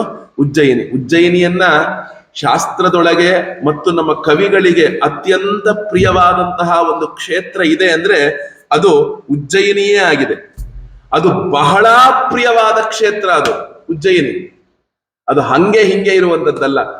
ನಮ್ಮ ಮೇಘದೂತದೊಳಗೆ ಕಾಳಿದಾಸನಿಗೆ ಆ ಉಜ್ಜಯಿನಿಯ ವರ್ಣನೆಯನ್ನ ಮಾಡಕ್ಕೆ ಚತುರ್ಭುಜದಂತೆ ಆ ಉಜ್ಜಯಿನಿಯ ವರ್ಣನೆಯನ್ನ ಆ ಮೇಘನಿಗೆ ಹೇಳ್ತಾರೆ. ಆ ಮೇಘ ಹೋಗ್ಬೇಕಾದ್ರೆ, ಅಪ್ಪ ಅಲ್ಲಿ ಕೆಳಗಡೆ ಒಂದು ಉಜ್ಜಯಿನಿ ಅಂತ ಒಂದು ಪಟ್ಟಣ ಬರುತ್ತೆ, ಅವಂತಿಪುರ, ಅದನ್ನ ನೋಡದೆ ಹಂಗೆ ಹೋಗ್ಬಿಟ್ಟಿಯ ನೀನು. ಅಷ್ಟು ಚೆನ್ನಾಗಿ ಎಲ್ಲರಿಗೂ ಕೂಡ ಆ ಉಜ್ಜಯಿನಿ ಪಟ್ಟಣ ಅಂದ್ರೆ ಅದು ಅಷ್ಟು ಶಾಸ್ತ್ರದೊಳಗೆ ಬಹಳ ಹೊಗಳಿರುವಂತಹ ಕ್ಷೇತ್ರ ಉಜ್ಜಯಿನಿ ಪಟ್ಟಣ. ಆ ಉಜ್ಜಯಿನಿಯೊಳಗೆ ಕಾಶ್ಯಪ ಗೋತ್ರ ಸಂಭೂತರಾದಂತಹ ಸಾಂದೀಪಿನಿ ಅನ್ನುವಂತಹ ಒಬ್ಬರು ಋಷಿಗಳಿರ್ತಾರೆ. ಅವರ ಬಳಿಗೆ ಕೃಷ್ಣ ಪರಮಾತ್ಮನು ಶಿಷ್ಯತ್ವವನ್ನು ಸ್ವೀಕಾರ ಮಾಡದಂತೆ. ಅವರನ್ನ ಕೃಷ್ಣನು ಗುರುಗಳಾಗಿ ಸ್ವೀಕರಿಸಿದಂತೆ. ಹೋದಾಗ ಏನಾಯ್ತು? ಯಥೋಪಸಾದ್ಯತೌ ದಾಂತೌ ಗುರೌ ವೃತ್ತಿಮನಿಂದ್ಯತಾ ಗ್ರಾಹಯಂತ ಉಪೇದೌಸ್ಮಾ ಭಕ್ತ್ಯಾದೇವ ಮಿವಾದೃತೋ. ಆ ಸೋದರರಿಬ್ಬರಿಗೂ ಕೂಡ ವಿಧಿಪೂರ್ವಕವಾಗಿ ಗುರುಗಳ ಬಳಿಯಲ್ಲಿ ವಾಸ ಮಾಡೋದಿಕ್ಕೆ ಶುರು ಮಾಡಿದ್ರಂತೆ. ಅವರು ತಮ್ಮೆಲ್ಲ ಹೊರಗಿನ ಇಂದ್ರಿಯಗಳನ್ನ ನಿಗ್ರಹ ಮಾಡಿ ಗುರುಗಳ ವಿಷಯದೊಳಗೆ ಅತ್ಯಂತ ಉತ್ಕೃಷ್ಟ ಭಾವನೆಯನ್ನ ಇಟ್ಟವರಾಗಿ ಆ ಕೃಷ್ಣ ಬಲರಾಮರಿಬ್ಬರೂ ಕೂಡ ಗುರು ಸೇವೆಯನ್ನ ಹೇಗೆ ಮಾಡಬೇಕು ಅನ್ನೋದನ್ನ ಇಡೀ ಲೋಕಕ್ಕೆ ತೋರಿಸಿಕೊಟ್ರಂತೆ. ಶುದ್ಧ ಭಾವದಿಂದ ಗುರುಗಳ ಸೇವೆಯನ್ನ ಮಾಡಿದಂತಹ ಸಾಂದೀಪಿನಿ ಗುರುಗಳು ಆ ಇಬ್ಬರೂ ಸಹೋದರರಿಗೆ ಶಿಕ್ಷಾ, ಕಲ್ಪ, ವ್ಯಾಕರಣ, ನಿರುಕ್ತ, ಜ್ಯೋತಿಷ್ಯ, ಛಂದಸ್ಸು, ಅಷ್ಟೂ ಉಪನಿಷತ್ತುಗಳು, ಋಗ್ವೇದ, ಯಜುರ್ವೇದ, ಸಾಮವೇದ, ಅಥರ್ವಣ ವೇದ, 4 ವೇದಗಳು, ಇದಲ್ಲದೆ ಧನುರ್ವೇದ, ಎಷ್ಟೋ ಮಂತ್ರಗಳ ರಹಸ್ಯ ವಿಷಯಗಳು ಎಲ್ಲವನ್ನೂ ಕೂಡ ಧರ್ಮಶಾಸ್ತ್ರ ವಿಷಯಗಳು, ವೇದಾಂತದ ವಿಷಯಗಳು ಎಲ್ಲವನ್ನೂ ಕೂಡ ಕೃಷ್ಣ ಪರಮಾತ್ಮನಿಗೆ ಆನಂದದಿಂದ ತೋರಿಸಿ ಕೊಟ್ರಂತೆ. ಮೀಮಾಂಸಾ, ತರ್ಕ ಎಲ್ಲವನ್ನು ಹೇಳ್ಕೊಟ್ರಂತೆ. ಅದೇ ರೀತಿಯಾಗಿ ಯೋಗವನ್ನು ಹೇಳ್ಕೊಟ್ರಂತೆ. ಸಂಧಿ, ವಿಗ್ರಹ, ಯಾನ, ಆಸನ, ದ್ವೈಧ, ಆಶ್ರಯ, ಆ ಒಂದು ಈ ರೀತಿಯಾದ ರಾಜನೀತಿಗಳನ್ನ ಮತ್ತು ಯೋಗಾಭ್ಯಾಸವನ್ನ ಎಲ್ಲವನ್ನು ಹೇಳ್ಕೊಟ್ರಂತೆ. ಇದಾದ ಮೇಲೆ ಏನಾಗಿತ್ತು ಅಂದ್ರೆ, ಆ ಕೃಷ್ಣನು ಏನೇನನ್ನ ಕಲಿಬೇಕು ಅಂತ ಇದ್ನೋ ಅದೇನ್ ಮಾಡ್ದ ಅವನು? ಅಹೋರಾತ್ರೇ ಚತುರ್ಷಷ್ಟ್ಯ ಸಂಯತೋ ತಾವತಿ ಕಲಾಹ ಗುರು ದಕ್ಷಿಣಯಾಚಾರ್ಯಂ ಛಂದಯ ಮಾಸತುರು ನೃಪ. 64 ದಿನಗಳು ಕೃಷ್ಣ ಪರಮಾತ್ಮನು ಸಾಂದೀಪಿನಿಗಳ ಹತ್ರ ಇದ್ದಂತೆ. 64 ವಿದ್ಯೆಯಲ್ಲಿ ದಿನಗಳಲ್ಲಿ 64 ವಿದ್ಯೆಯನ್ನೂ ಕಲಿತಂತೆ. ಎಷ್ಟು ದಿನ ಹೇಳಿ? 64 ದಿನ ಇದ್ದ. 64 ದಿನ ಇದ್ದು ಸಾಂದೀಪಿನಿಗಳ ಹತ್ರ 64 ವಿದ್ಯೆಯನ್ನೂ ಕೂಡ ಕೃಷ್ಣ ಪರಮಾತ್ಮನು ಕಲಿತವನಾದಂತೆ ಹೇಳ್ತಾರೆ ನೋಡಿ. ಕೃಷ್ಣನಿಗೆ ಯಾವುದನ್ನು ಅವರು ಹೊಸದಾಗಿ ಹೇಳ್ಕೊಡ್ಬೇಕಾಗಿರ್ಲಿಲ್ವಂತೆ. ಕೃಷ್ಣ ಪರಮಾತ್ಮನಿಗೆ ಸಾಂದೀಪಿನಿಗಳು ಯಾವುದನ್ನು ಹೊಸದಾಗಿ ಹೇಳ್ಕೊಡ್ಬೇಕಾಗಿರ್ಲಿಲ್ಲ. ಹೇಳ್ಕೊಡೋ ಶಾಸ್ತ್ರವನ್ನ ಮಾಡಿದ್ರಂತೆ. ಈಗ ಒಂದು ಶಾಸ್ತ್ರ ಮಾಡೋದು ಅಂತ ಹೇಳ್ತಾರೆ. ಶಾಸ್ತ್ರ ಮಾಡೋದು ಅಂದ್ರೆ ಏನು? ಸುಮ್ಮನೆ ಮಾಡಿ ಬಿಟ್ಬಿಡೋದಷ್ಟೇ. ಈಗ 9ನೇ ತಿಂಗಳಿಗೆ ಗುರುಗಳೇ ಮುಡಿ ಕೊಡ್ಬೇಕು ನಾವು ನಮ್ ದೇವ್ರಿಗೆ ಹೋಗಿ. ಈಗ ಇನ್ನು ತುಂಬಾ ಎಳೆದಿದೆ, ತಲೆ ಕೂದಲು ತುಂಬಾ ಎಳೆದಿದೆ. ಒಂದ್ ಕೆಲಸ ಮಾಡ್ತೀವಿ ಗುರುಗಳೇ, ಕೂದಲು ತೆಗೆಯೋ ಶಾಸ್ತ್ರ ಮಾಡ್ಬಿಡ್ತೀವಿ. ಅವ್ನಿಗೆ 1 ವರ್ಷ 1.5 ವರ್ಷ ಆದ್ಮೇಲೆ ನಮ್ ತಿರುಪತಿಗೆ ಹೋಗಿ ಗುಂಡು ಹೊಡಿಸ್ಕೊಂಡ್ ಬರ್ತೀವಿ. ಈಗ ಇನ್ನು ತುಂಬಾ ಎಳೆದಿದೆ ಅಂತ. ಅದಕ್ಕೆ ಈಗ ಹೇಳ್ತೀವಲ್ಲ ಶಾಸ್ತ್ರ ಮಾಡೋದು ಅಂತ. ಅಂದ್ರೆ ಅರ್ಥ ಏನು? ಪೂರ್ತಿ ಮಾಡೋದಲ್ಲ, ಸುಮ್ಮನೆ ಏನೋ ಟಚ್ ಮಾಡೋದಷ್ಟೇ. ಸುಮ್ಮನೆ ಏನೋ ಒಂದು ಟಚ್ ಮಾಡೋದು. ಆ ರೀತಿ ಇದ್ದಾಗ ಕೃಷ್ಣ ಏನ್ ಮಾಡದಂತೆ, ಆ 64 ವಿದ್ಯೆಗಳನ್ನು ಕಲಿಬೇಕು ಎಂಬ ಉದ್ದೇಶದಿಂದ ಎಲ್ಲಾ ವಿದ್ಯೆಗಳ ಮೊದಲನೇ ಸೂಕ್ತಗಳನ್ನ ಹೇಳ್ಕೊಂಡ್ರೆ ಮುಂದಿನೆಲ್ಲ ಕೃಷ್ಣನೇ ಹೇಳ್ಕೊಂಡು ಹೋಗ್ಬಿಟ್ಟಂತೆ. ಮೊದಲನೇ ಶ್ಲೋಕ, ಮೊದಲನೇ ಸೂತ್ರ, ಮೊದಲನೇ ಎಲ್ಲ ಕೃಷ್ಣನೇ ಮುಂದಿನ ಹೇಳ್ಕೊಂಡು ಹೋಗ್ತಿದ್ದಂತೆ. ನೀನ್ ಏನಕ್ಕಪ್ಪ ಬಂದೆ, ನೀ ಎಲ್ಲ ತಿಳಿದವನು. ಆದರೂ ಕೃಷ್ಣನು ಗುರುಕುಲ ವಾಸ ಮಾಡದ, ರಾಮನೂ ಗುರುಕುಲ ವಾಸ ಮಾಡದ. ಎಲ್ಲಿ ಮಾಡದ ರಾಮ? ವಿಶ್ವಾಮಿತ್ರರು ರಾಮಚಂದ್ರನನ್ನ ಕರ್ಕೊಂಡು ಹೋದ್ರು. ಅಲ್ಲಿ ಯೋಗೇನ ಲಭ್ಯೋ ಯಃ ಪುಂಸಾಂ ಸಂಸಾರ ಪೇತಚೇತಸ, ಯಾರೊಬ್ಬ ಪರಮಾತ್ಮನು ಅತ್ಯಂತ ಯೋಗ ನಿಷ್ಠರಿಗೆ ಸಿಗುವಂಥವನಾಗುತ್ತೋ ಅಂತಹ ಪರಮಾತ್ಮನು, ಎಲ್ಲರೂ ಅಂದುಕೊಳ್ತಾರೆ, ಏನಂತ ಅಂದುಕೊಳ್ತಾರೆ? ಆ ಪರಮಾತ್ಮನ ಹಿಂದೆ ನಾನು ಹೋಗಬೇಕು ಅಂತ ಅಂದುಕೊಳ್ತಾರೆ. ಅಂತಹ ಪರಮಾತ್ಮನು ನಿಯೋಗೇನ ಪಿತುರ್ವಾಕ್ಯಂ ರಾಮ ಕೌಶಿಕಮನ್ವಗಾತ್, ಕೇವಲ ಅಪ್ಪ ಏ ರಾಮಚಂದ್ರ ಹೊರಡೋ ನೀನು ಅಂತ ಹೇಳಿದ ತಕ್ಷಣವೇ ಏನ್ ಮಾಡುತ್ತಂತೆ ರಾಮಚಂದ್ರ, ಎಲ್ಲಾ ಸಮಸ್ತ ಯೋಗಿಗಳು ಕೂಡ ಯಾರ ಹಿಂದೆ ಹೋಗೋದಿಕ್ಕೆ ಇಷ್ಟಪಡ್ತಾರೋ ಅಂತಹ ರಾಮಚಂದ್ರ ವಿಶ್ವಾಮಿತ್ರರ ಹಿಂದೆ ಹೊರಟ ಅಂತ. ವಿಶ್ವಾಮಿತ್ರರ ಹಿಂದೆ ಹೊರಟ ಅಂತ. ವಿಶ್ವಾಮಿತ್ರರು ಕರ್ಕೊಂಡು ಹೋದ್ರು. ರಾಮಚಂದ್ರ ಇರು ಒಂದು ನಿಮಿಷ, ನನ್ನ ಹತ್ರ 2 ವಿದ್ಯೆ ಇದೆ. ಆ 2 ವಿದ್ಯೆಯನ್ನು ಕೂಡ ಅತ್ಯಂತ ತಪಸ್ಸನ್ನ ಮಾಡಿ ಆ 2 ವಿದ್ಯೆಯನ್ನ ಕಲ್ತ್ಕೊಂಡಿದ್ದೇನೆ. ವಿದ್ಯೇತೆ ಮಯಿ ಕಾಕುತ್ಸ್ಥ ವಿದ್ಯೇತೆ ವಿತರಾಮಿತೆ ಬಲ ಅತಿ ಬಲೇತಿಚ. ಯಾವ್ದು 2 ವಿದ್ಯೆ ಅದು? ಬಲ ಮತ್ತು ಅತಿಬಲ ಎಂಬ 2 ವಿದ್ಯೆ. ಆ 2 ವಿದ್ಯೆಯನ್ನು ನಿನಗೆ ಹೇಳ್ಕೊಡ್ತೀನಿ ಕೇಳ್ಕೋಪ್ಪ ಅಂತ 2 ವಿದ್ಯೆಯನ್ನು ಕೂಡ ರಾಮ ಲಕ್ಷ್ಮಣರಿಗೆ ವಿಶ್ವಾಮಿತ್ರರು ಬೋಧನೆಯನ್ನು ಮಾಡ್ತಾರೆ. ಅದೇ ರಾಮಚಂದ್ರನ ಗುರುಕುಲ ವಾಸ. ಅನೇಕ ಅಸ್ತ್ರಗಳನ್ನ, ಶಸ್ತ್ರಗಳನ್ನ, ಬಲವಿದ್ಯೆ, ಅತಿಬಲ ವಿದ್ಯೆ ಎಲ್ಲವನ್ನೂ ಕೂಡ ಆ ರಾಮಚಂದ್ರನಿಗೆ ವಿಶ್ವಾಮಿತ್ರರು ಹೇಳ್ಕೊಡ್ತಾರೆ. ಅಲ್ಲಿ ಗುರುಕುಲ ವಾಸ ರಾಮಚಂದ್ರನದಾಯ್ತು. ಇಲ್ಲಿ ಕೃಷ್ಣ ಪರಮಾತ್ಮನ ಗುರುಕುಲ ವಾಸ ಏನಾಯ್ತು? ಆ ಒಂದು ಸಾಂದೀಪಿನಿ ಮಹರ್ಷಿಗಳ ಆಶ್ರಮದಲ್ಲಿ ಆದಂತದ್ದಾಯ್ತು. 60 ಅಧ್ಯಯನ ಮಾಡಿದಾಗ ಅವ್ರು ಬರ್ತಾರೆ.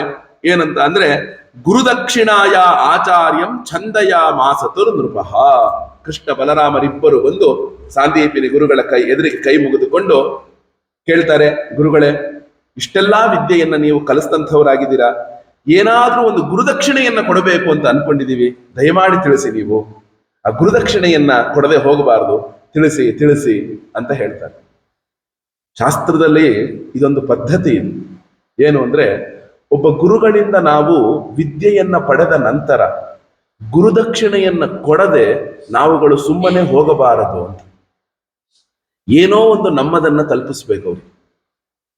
ಅವ್ರು ಎಷ್ಟೇ ಬೇಡ ಅಂತ ಹೇಳಿದ್ರು ಕೂಡ ಏನೋ ಒಂದು ತಲುಪಿಸ್ಬೇಕು. ಈಗಲೂ ನೋಡಿ ಪದ್ಧತಿ ಇದೆ. ಎಲ್ಲೋ ಒಂದು ಕಡೆಗೆ ಆ ಒಂದು ಪ್ರೋಷ್ಠಪದಿ 15 ದಿನ, 20 ದಿನಗಳು, 28 ದಿನಗಳು ಎಲ್ಲ ಈ ಭಾಗವತಾದಿಗಳನ್ನ ಹೇಳ್ತಾರೆ. ಅದಾದ ನಂತರ ಯಾವುದು ರಾಮಾಯಣ ಗ್ರಂಥಗಳನ್ನ ಹೇಳ್ತಾರೆ. ಅವರಿಂದ ನಾವು ಜ್ಞಾನವನ್ನ ಪಡಿತೇವೆ. ಕೊನೆಗೆ ಬಂದು ಆ ಗುರುಗಳಿಗೆ ಏನೋ ಒಂದು ದಕ್ಷಿಣೆ ಕೊಡೋದು, ಅಥವಾ ನಮ್ಮನೇಲಿ ಒಂದು ಪೂಜೆ ಇತ್ಯಾದಿಗಳೆಲ್ಲ ಮಾಡಿದ ಮೇಲೆ ಅವರಿಗೊಂದು ದಕ್ಷಿಣೆ ಕೊಡೋದು. ಅವರಿಂದ ನಾವು ಸಹಾಯವನ್ನ, ಜ್ಞಾನವನ್ನ ಪಡೆದ ಮೇಲೆ ಅವರಿಗೆ ಏನೋ ಒಂದು ದಕ್ಷಿಣೆಯನ್ನ ಕೊಡಬೇಕು, ಗುರುದಕ್ಷಿಣೆಯನ್ನ ಕೊಡಬೇಕು ಅನ್ನೋದು ಒಂದು ಸಂಸ್ಕೃತಿ. ಇದು ಹಿಂದಿಂದಲೂ ನಡ್ಕೊಂಡು ಬಂದಂತ ಒಂದು ಪದ್ಧತಿ. ಕೇಳಿದಾಗ ತಕ್ಷಣ ಸಾಂದೀಪಿನಿ ಮುನಿಗಳು ಹೇಳ್ತಾರೆ, ಅಪ್ಪ ನನಗೇನು ಬೇಕು ಅಂತೇನಿಲ್ಲಪ್ಪ, ಆದರೆ ನನ್ನ ಗುರುಪತ್ನಿ ಹೆಂಡತಿಗೆ ಏನಾದ್ರೂ ಬೇಕಾ ಅನ್ನೋದು ಕೇಳಪ್ಪ, ಅವಳೇನಾದ್ರು ಬಯಸಿದ್ರೆ ಅದನ್ನ ಕೊಡಪ್ಪ ಅಂತ ಹೇಳಿದ್ರು. ಸಾಂದೀಪಿನಿ ಮಹರ್ಷಿಗಳು ತನ್ನ ಹೆಂಡತಿಯ ಕಡೆಗೆ ನೋಡಿದಾಗ ಆ ಸಾಂದೀಪಿನಿ ಮಹರ್ಷಿಗಳಿಗೆ ಅವರ ಹೆಂಡತಿ ಹೇಳ್ತಾಳೆ, ರೀ, ಕೃಷ್ಣನು ಜಗನ್ನಿಯಾಮಕನು, ಸಾಕ್ಷಾತ್ ಭಗವಂತನವನು. ಅವನು ಏನನ್ನ ಬೇಕಾದರೂ ತಂದು ಕೊಡೋದಿಕ್ಕೆ ಅವನಿಗೆ ಸಮರ್ಥತೆ ಇದೆ, ಶಕ್ತಿ ಇದೆ. ಹೀಗಿದ್ದಾಗ ಒಂದೇ ಒಂದು ರೀ, ಆ ಪ್ರಭಾಸ ಕ್ಷೇತ್ರಕ್ಕೆ ಹೋದಾಗ ನನ್ನ ಮಗ ಸಮುದ್ರದಲ್ಲಿ ಮುಳುಗಿ ಹೋಗ್ಬಿಟ್ಟ, ಆ ನನ್ನ ಮಗನನ್ನ ತಂದು ಕೊಡಿ ಅಂತ ಕೇಳಿ ಅಂದ್ಬಿಟ್ಟು. ಕೇಳೋದು ಅಂದ್ರೆ ಈ ತರನ? ಯಾವತ್ತೋ ವರ್ಷಗಳ ಹಿಂದೆ ಸತ್ತೋಗಿರೋ ಮಗನನ್ನ ಈಗ ನೀನು ತಂದು ಕೊಡಪ್ಪ ಅಂತ ಕೇಳಿಬಿಟ್ರೆ, ಅದು ಕೃಷ್ಣನಿಗೆ ಕೇಳಿದ್ರು ಅದು ಸಾಧ್ಯ ಆಯ್ತು. ಬೇರೆ ಯಾರಿಗಾದ್ರೂ ಕೇಳಿದ್ರೆ ಹೆಂಗ್ ಸಾಧ್ಯ ಆಗುತ್ತೆ? ಯಾವ ರೀತಿ ಸಾಧ್ಯ ಆಗುತ್ತೆ? ಅದಕ್ಕೆ ಹೇಳ್ತಾರೆ, ಕೇಳಬೇಕಾದರೂ ಕೂಡ ಕೊಡುವಂಥದ್ದನ್ನ ಮತ್ತು ಕೊಡುವವನಿಗೆ ಶಕ್ತಿ ಇದೆಯಾ ಅಂತ ಕೇಳಬೇಕಂತೆ. ಅವನಿಗೆ ಶಕ್ತಿ ಇಲ್ಲೋದನ್ನ ಕೇಳಿದ್ರೆ ಕೇಳಿತಾನೆ ಏನು ಉಪಯೋಗ? ಈಗ ಯಾರೋ ಒಬ್ರು ಬಂದ್ರು, ಅವರು ದೊಡ್ಡ ಸ್ಥಾನದಲ್ಲೇ ಇರ್ಲಿ, ಅವರಿಂದ ಏನೋ ಪಡಿಬೇಕು. ಈಗ ಈ ಒಂದು ಕ್ಷೇತ್ರಕ್ಕೆ ಈಗ ಭಾರತದ ಶ್ರೀಮಂತ ವ್ಯಕ್ತಿ ಅಂಬಾನಿ ಬಂದಪ್ಪ. ಅಂಬಾನಿ ಬಂದಾಗ ಈ ಆಶ್ರಮಕ್ಕೆ ನಾನು ಏನೋ ಮಾಡ್ಬೇಕು ಅನ್ಕೊಂಡಿದ್ದೀನಿ, ಕೇಳಿ ಅಂತ ಹೇಳಿದಾಗ ನೀವು ಕೊಹಿನೂರ್ ವಜ್ರ ತಂದ್ಕೊಡಿ ಅಂತ ಕೇಳಿದ್ರೆ ಅವ್ರು ಕೊಹಿನೂರ್ ವಜ್ರದ ದುಡ್ಡು ಕೊಡಬಹುದು. ಕೊಹಿನೂರ್ ವಜ್ರ ಸಿಗುತ್ತಾ? ಯಾಕೆ? ಅದೆಲ್ಲೋ ಆಂಗ್ಲ ಸರ್ಕಾರದಲ್ಲಿ ಯಾವುದೋ ಒಂದು ರಾಣಿಯ ಕಿರೀಟದ ಮೇಲಿದೆ ಅದು. ಈಗ ಕೊಹಿನೂರು ವಜ್ರಕ್ಕೆ 1000 ಕೋಟಿನೋ 2000 ಕೋಟಿನೋ 5000 ಕೋಟಿನೋ 10,000 ಕೋಟಿ, ಎಷ್ಟೋ ಕೋಟಿ 1000 ಕೋಟಿ ಆದ್ರೂ ಅವನ ಹತ್ರ ಇರೋ ಲಕ್ಷ ಕೋಟಿಗೆ ಅದನ್ನ ಬೆಲೆ ಇಲ್ಲ, ದುಡ್ಡು ಕೊಡ್ಬೋದು. ಇಲ್ಲ, ನಂಗೆ ಕೊಹಿನೂರು ವಜ್ರನೇ ಬೇಕು ಅಂದ್ರೆ ಪಾಪ ಅವನ್ ಎಲ್ಲಿಂದ ತಂದು ಕೊಡ್ತಾನೆ? ಇದು ನೆನಪಿಟ್ಕೊಳ್ಳಿ ನೀವು. ಕೇಳುವವನ ಸಾಮರ್ಥ್ಯ ಮತ್ತು ಕೇಳುವ ವಸ್ತು ಕೊಡುವಂಥದ್ದನ್ನ ಕೇಳ್ಬೇಕಂತೆ. ಹೇಳಿದ ಅರ್ಥ ಆಯ್ತಲ್ಲ? ಈಗ ಒಬ್ರು ಅಜ್ಜಿ ಇಲ್ಲಿ ಕೆಲಸವನ್ನ ಮಾಡ್ತಾರೆ, ನಮ್ಮ ಆಶ್ರಮದಲ್ಲಿ ಕೆಲಸ ಮಾಡ್ತಾರೆ, ಹಸುವಿನ ಕೆಲಸ ಮಾಡ್ತಿರ್ತಾರೆ, ಎಲ್ಲ ಮಾಡ್ತಿರ್ತಾರೆ. ಅಲ್ಲಿ ಮಾಡಿದಾಗ ಎಲ್ಲ ಪಾಪ ನಿಲ್ಲಿಸಿ ನಮಸ್ಕಾರವನ್ನು ಮಾಡ್ತಾರೆ. ಆಕೆ ಬಂದು, ಗುರು ಸ್ವಾಮಿ ನಿಮಗೆ ಏನೋ ನಾನು ಕೊಡ್ಬೇಕು, ಏನ್ ಕೊಡ್ಲಿ ಅಂತ ಕೇಳಿದೆ. ಅಮ್ಮ, ಆ ಕೊಟ್ಟಿಗೆ ಪಕ್ಕದಲ್ಲಿ ಒಂದು ಸೀಬೆ ಗಿಡ ಇದೆಯಮ್ಮ, ಅಲ್ಲಿಂದ ಒಂದು ಹಣ್ಣು ಕಿತ್ಕೊಡು ಅಂತ ನಾನು ಕೇಳ್ಬೇಕು. ಅಲ್ಲೊಂದು ಹಣ್ಣು ಕಿತ್ಕೊಡು. ಇಲ್ಲ ಅಮ್ಮ, ನಾಳೆ ನನಗೊಂದು ದೊಡ್ಡ ಹಾಲು ಕರ್ಕೊಡಮ್ಮ ಹಸುದು, ನಾನು ಹಾಲು ಕುಡಿತೀನಿ ಅಂತ ಕೇಳ್ಬೇಕು. ಪಾಪ ಅಜ್ಜಿ ನೋಡಿದ್ರೆ ಗೊತ್ತಾಗುತ್ತೆ ನಮಗೆ ಆ ಅಜ್ಜಿ ಹತ್ರ ಏನಿದೆಯೋ ಏನಿಲ್ವೋ ನಮಗಂತೂ ಗೊತ್ತಿಲ್ಲ. ಆಕೆಗೆ ಏನೋ ಒಂದು ದೊಡ್ಡ ವಸ್ತು ನಾನು ಕೇಳ್ಬಿಟ್ರೆ ಅದೇನು ಉಪಯೋಗ ಬರುತ್ತೆ ನೋಡಿ. ಯಾರಿಗೆ ಯಾವ ಸಾಮರ್ಥ್ಯ ಇದೆಯೋ ಅದನ್ನ ಕೇಳು, ಯಾವ ವಸ್ತು ಕೊಡಲು ಸಾಧ್ಯವೋ ಅದನ್ನ ಕೇಳು. ಅರ್ಥ ಆಯ್ತಲ್ಲ ಹೇಳಿದ್ದು? ಯಾಕಂದ್ರೆ ಕೃಷ್ಣನಿಗೆ ಸಾಂದೀಪಿನಿಗಳು ತನ್ನ ಸತ್ತು ಹೋದ ಮಗನನ್ನ ಗುರುದಕ್ಷಿಣೆಯಾಗಿ ಕೇಳಿದ್ದು ಯಾಕೆ? ಕೃಷ್ಣನಿಗೆ ಅದನ್ನ ಕೊಡುವ ಶಕ್ತಿ ಇದೆ ಅಂತ.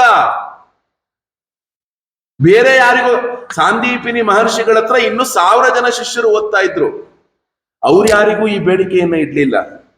ಅವ್ರು ಇಟ್ಟಿದ್ದು ಕೃಷ್ಣನಿಗೆ ಮಾತ್ರ. ಅವ್ರು ಇಟ್ಟಿದ್ದು ಯಾರಿಗಿಟ್ರು? ಅವರು ಕೃಷ್ಣನಿಗೆ ಮಾತ್ರ ಈ ಬೇಡಿಕೆಯನ್ನ ಇಟ್ರು. ನಾವು ಇದನ್ನ ತುಂಬಾ ಚೆನ್ನಾಗಿ ಅರ್ಥ ಮಾಡ್ಕೋಬೇಕು, ತುಂಬಾ ಚೆನ್ನಾಗಿ ಅರ್ಥ ಮಾಡ್ಕೋಬೇಕು. ಆಗ ಗುರುಪತ್ನಿ ಹೇಳ್ತಾಳೆ, ಏನಂತ ಹೇಳ್ತಾಳೆ ಅಂದ್ರೆ, ಕೃಷ್ಣನಿಗೆ ಅವನು ಲೋಕಪಾಲಕನು, ಜಗನ್ನಿಯಾಮಕನು, ಸೃಷ್ಟಿಕರ್ತನು, ನನ್ನ ಮಗುವನ್ನ ತಂದುಕೊಡಿ ಅಂತ ಹೇಳಿದಾಗ ತಕ್ಷಣ ಏನ್ ಮಾಡ್ತಾನೆ ಅಂದ್ರೆ, ಸಾಂದೀಪಿನಿ ಮುನಿಗಳು ಆ ಕೃಷ್ಣ ಬಲರಾಮರ ಅದ್ಭುತ ಮಹಿಮೆಯನ್ನ, ಅಲೌಕಿಕ ಬುದ್ಧಿಮತ್ತೆಯನ್ನ ತಿಳಿದುಕೊಂಡಿದ್ರು.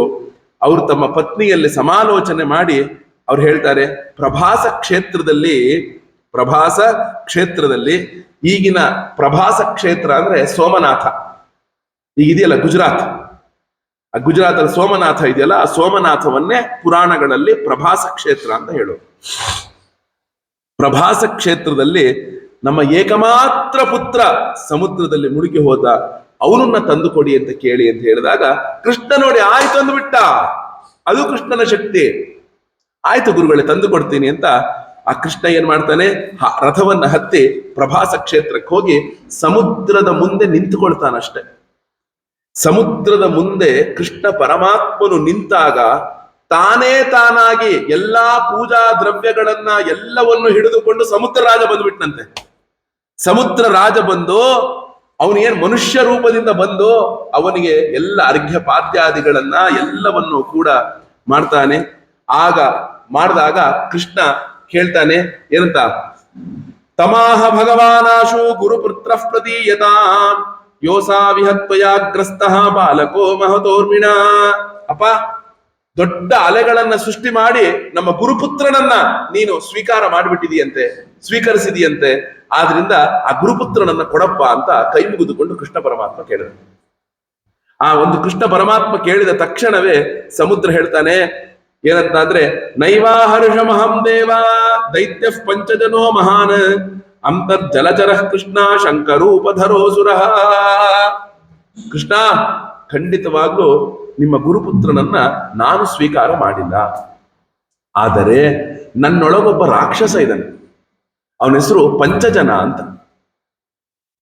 ಅಂತ ರಾಕ್ಷಸ.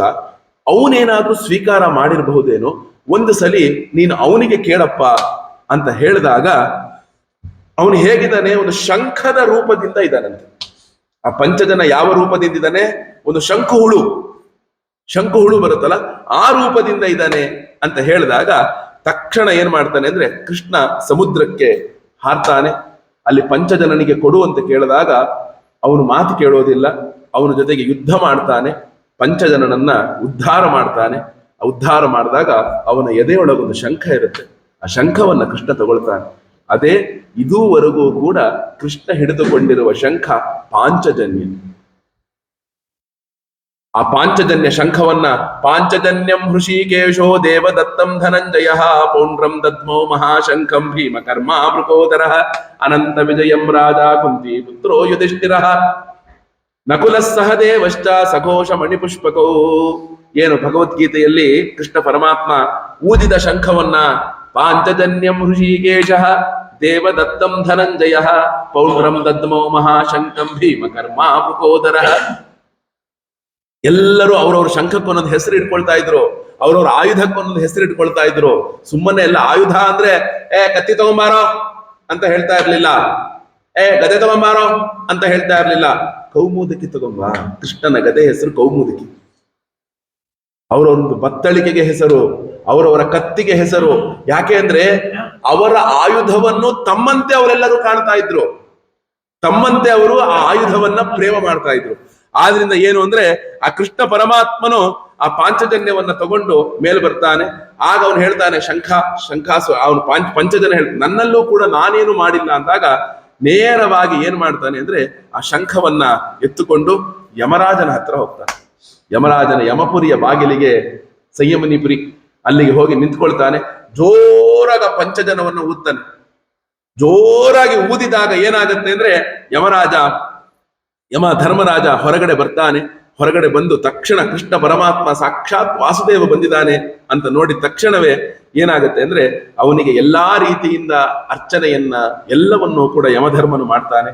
ಆಗ ಯಮಧರ್ಮ ಹೇಳ್ತಾನೆ, ನೋಡಿ ಇಲ್ಲಿ ಇರುವಂಥದ್ದು ಒಂದು ಧರ್ಮ ಸೂಕ್ಷ್ಮವನ್ನ ಕೃಷ್ಣ ಪರಮಾತ್ಮ ಹೇಳ್ತಾನೆ. ತುಂಬಾ ಒಳ್ಳೆಯ ಧರ್ಮ ಸೂಕ್ಷ್ಮ. ಏನ್ ಹೇಳ್ತಾನೆ, ಗುರುಪುತ್ರ ಮಿಹಾನೀತಂ ನಿಜ ಕರ್ಮ ನಿಬಂಧನಂ ಆನಯಸ್ವ ಮಹಾರಾಜ ಮಚ್ಛಾಸನ ಪುರಸ್ಕೃತಃ ತಥೇದಿತೇನೋಪನೀತಂ ಗುರುಪುತ್ರಂ ಯದೋತ್ತಮೋ ದತ್ವಾ ಸ್ವಗುರವೇ ಭೂಯಃ ವೃಣೀಶ್ವೇತಿ ತಮೂಚತು. ಕೃಷ್ಣ ಸರಿ ಮಾಡುತ್ತಾ ಇದನ್ನ. ಅವನ ಪ್ರಾರಬ್ಧಕ್ಕನುಗುಣವಾಗಿ ಅವನು ಶರೀರವನ್ನ ಬಿಟ್ಟಾಗಿದ್ದ. ಕೃಷ್ಣ ಏನಂತ ಹೇಳಿದಾನೆ ಗೀತೆಯಲ್ಲಿ, ಅವರವ್ರ ಕರ್ಮವನ್ನ ಅನುಭವಿಸ್ಬೇಕು, ಯಾರೂ ಕೂಡ ಪ್ರಾರಬ್ಧವನ್ನ ಬದಲಾವಣೆ ಮಾಡಕ್ಕೆ ಆಗೋದಿಲ್ಲ ಅಂತ ಕೃಷ್ಣ ಮತ್ತೆ ಮತ್ತೆ ಮತ್ತೆ ಮತ್ತೆ ಹೇಳಿದಾನೋ ಇಲ್ವೋ? ಹೇಳಿದಾನೆ. ಗುರುಪುತ್ರನೇ ಆಗಿರಬಹುದು ಅವನು ಕೂಡ ಅವನ ಪ್ರಾರಬ್ಧಕ್ಕನುಗುಣವಾಗಿಯೇ ಅವನ ಶರೀರವನ್ನ ಬಿಟ್ಟಿದ್ದಾನೆ. ಅವನ ಶರೀರವನ್ನ ಗುರುಪುತ್ರ ಬಿಟ್ಟಿದ್ದಾನೆ. ಹೀಗೆ ಬಿಟ್ಟಾಗ ಕೃಷ್ಣ ಮಾಡಿದ್ದು ಸರಿಯ? ಅವನ ಪ್ರಾರಬ್ಧವನ್ನ ಬದಲಿಸಿ ಮತ್ತೆ ಜೀವವನ್ನ ತುಂಬಿ ಗುರುಗಳತ್ರ ಬಂದು ತಗೊಂಡು ಕೊಟ್ಟಿದ್ದು ಸರಿಯ? ಕೃಷ್ಣನೇ ಉತ್ತರ ಕೊಟ್ಟಿದ್ದಾನೆ ನೋಡಿ, ನಿಜ ಕರ್ಮ ನಿಬಂಧನಂ. ಹೌದಪ್ಪ, ಅವನ ಕರ್ಮಕ್ಕೆ ತಕ್ಕಂತಹ ಗತಿಯನ್ನ ಗುರುಪುತ್ರ ಪಡೆದಿದ್ದಾನೆ. ಆದರೆ ಆನಯಸ್ವ ಮಹಾರಾಜ, ಅವನು ಕರ್ಕೊಂಡು ಬಾಪ್ಪ. ಯಾಕೆಂದ್ರೆ ಮಚ್ಛಾಸನ ಪುರಸ್ಕೃತ, ಯಾವುದೇ ಪ್ರಾರಬ್ಧ ಕರ್ಮವನ್ನು ಕೂಡ ಬದಲು ಮಾಡುವ ಶಕ್ತಿ ಯಾರಿಗಾದ್ರೂ ಇದೆ ಅಂದ್ರೆ ಅದು ಒಬ್ಬ ಗುರುವಿಗಿದೆಯಂತೆ, ಗುರುವಿನ ಮಾತಿಗಿದೆಯಂತೆ. ಏನ್ ಹೇಳಿ? ಅದಕ್ಕೆ ಹೇಳ್ತಾರೆ ಹರೌ ರುಷ್ಟೆ ಗುರುಸ್ತ್ರಾತ ಗುರೌ ರುಷ್ಟೆ ನಕಶ್ಚನ ಅಂತ. ಹರಿಯೇ ಕೋಪಗೊಂಡ್ರು ಕೂಡ ಗುರು ಬಂದು ಕೈ ಹಿಡಿತಂತೆ, ಬಾರೋ ಅವನ್ ಯಾವನ ಕೋಪ ಮಾಡ್ಕೊಳಕ್ಕೆ ಬಾರೋ ನೀನೋ ಅಂತ ಕೈ ಹಿಡ್ಕೊಂಡು ಕರ್ಕೊಂಡು ಹೋಗ್ತಾನಂತೆ. ಆದರೆ ಒಬ್ಬ ಗುರು ಶಿಷ್ಯನ ಮೇಲೆ ಕೋಪ ಮಾಡಿಕೊಂಡ ಅಂದ್ರೆ ಒಬ್ಬ ಗುರು ಸಮೀಪಕ್ಕೆ ಶಿಷ್ಯನ ಸಮೀಪಕ್ಕೆ ಭಗವಂತನೂ ಬರುವ ಧೈರ್ಯವನ್ನ ಮಾಡೋದಿಲ್ವಂತೆ. ಭಗವಂತನೂ ಬರುವ ಧೈರ್ಯವನ್ನ ಮಾಡೋದಿಲ್ವಂತೆ. ಯಾಕೆ? ಅಪ್ಪ ಗುರುವಿನ ರಕ್ಷಣೆಯಲ್ಲಿದ್ದಾನೆ ಅಂತ. ಇದಕ್ಕೆ ಒಳ್ಳೆ ಉದಾಹರಣೆ ಏನು ಗೊತ್ತಾ ನಿಮಗೆಲ್ಲರಿಗೂ ಹೇಳಬೇಕು ಅಂದ್ರೆ, ಇದೇ ಭಾಗವತದೊಳಗೆ ಬರುವಂತಹ ವಾಮನಾವತಾರದ ಕತೆ. ಬಲಿ ಪ್ರಾಣವನ್ನ ಕಳ್ಕೊಂಡು ಕೆಳಗಡೆ ಬೀಳ್ತಾನೆ.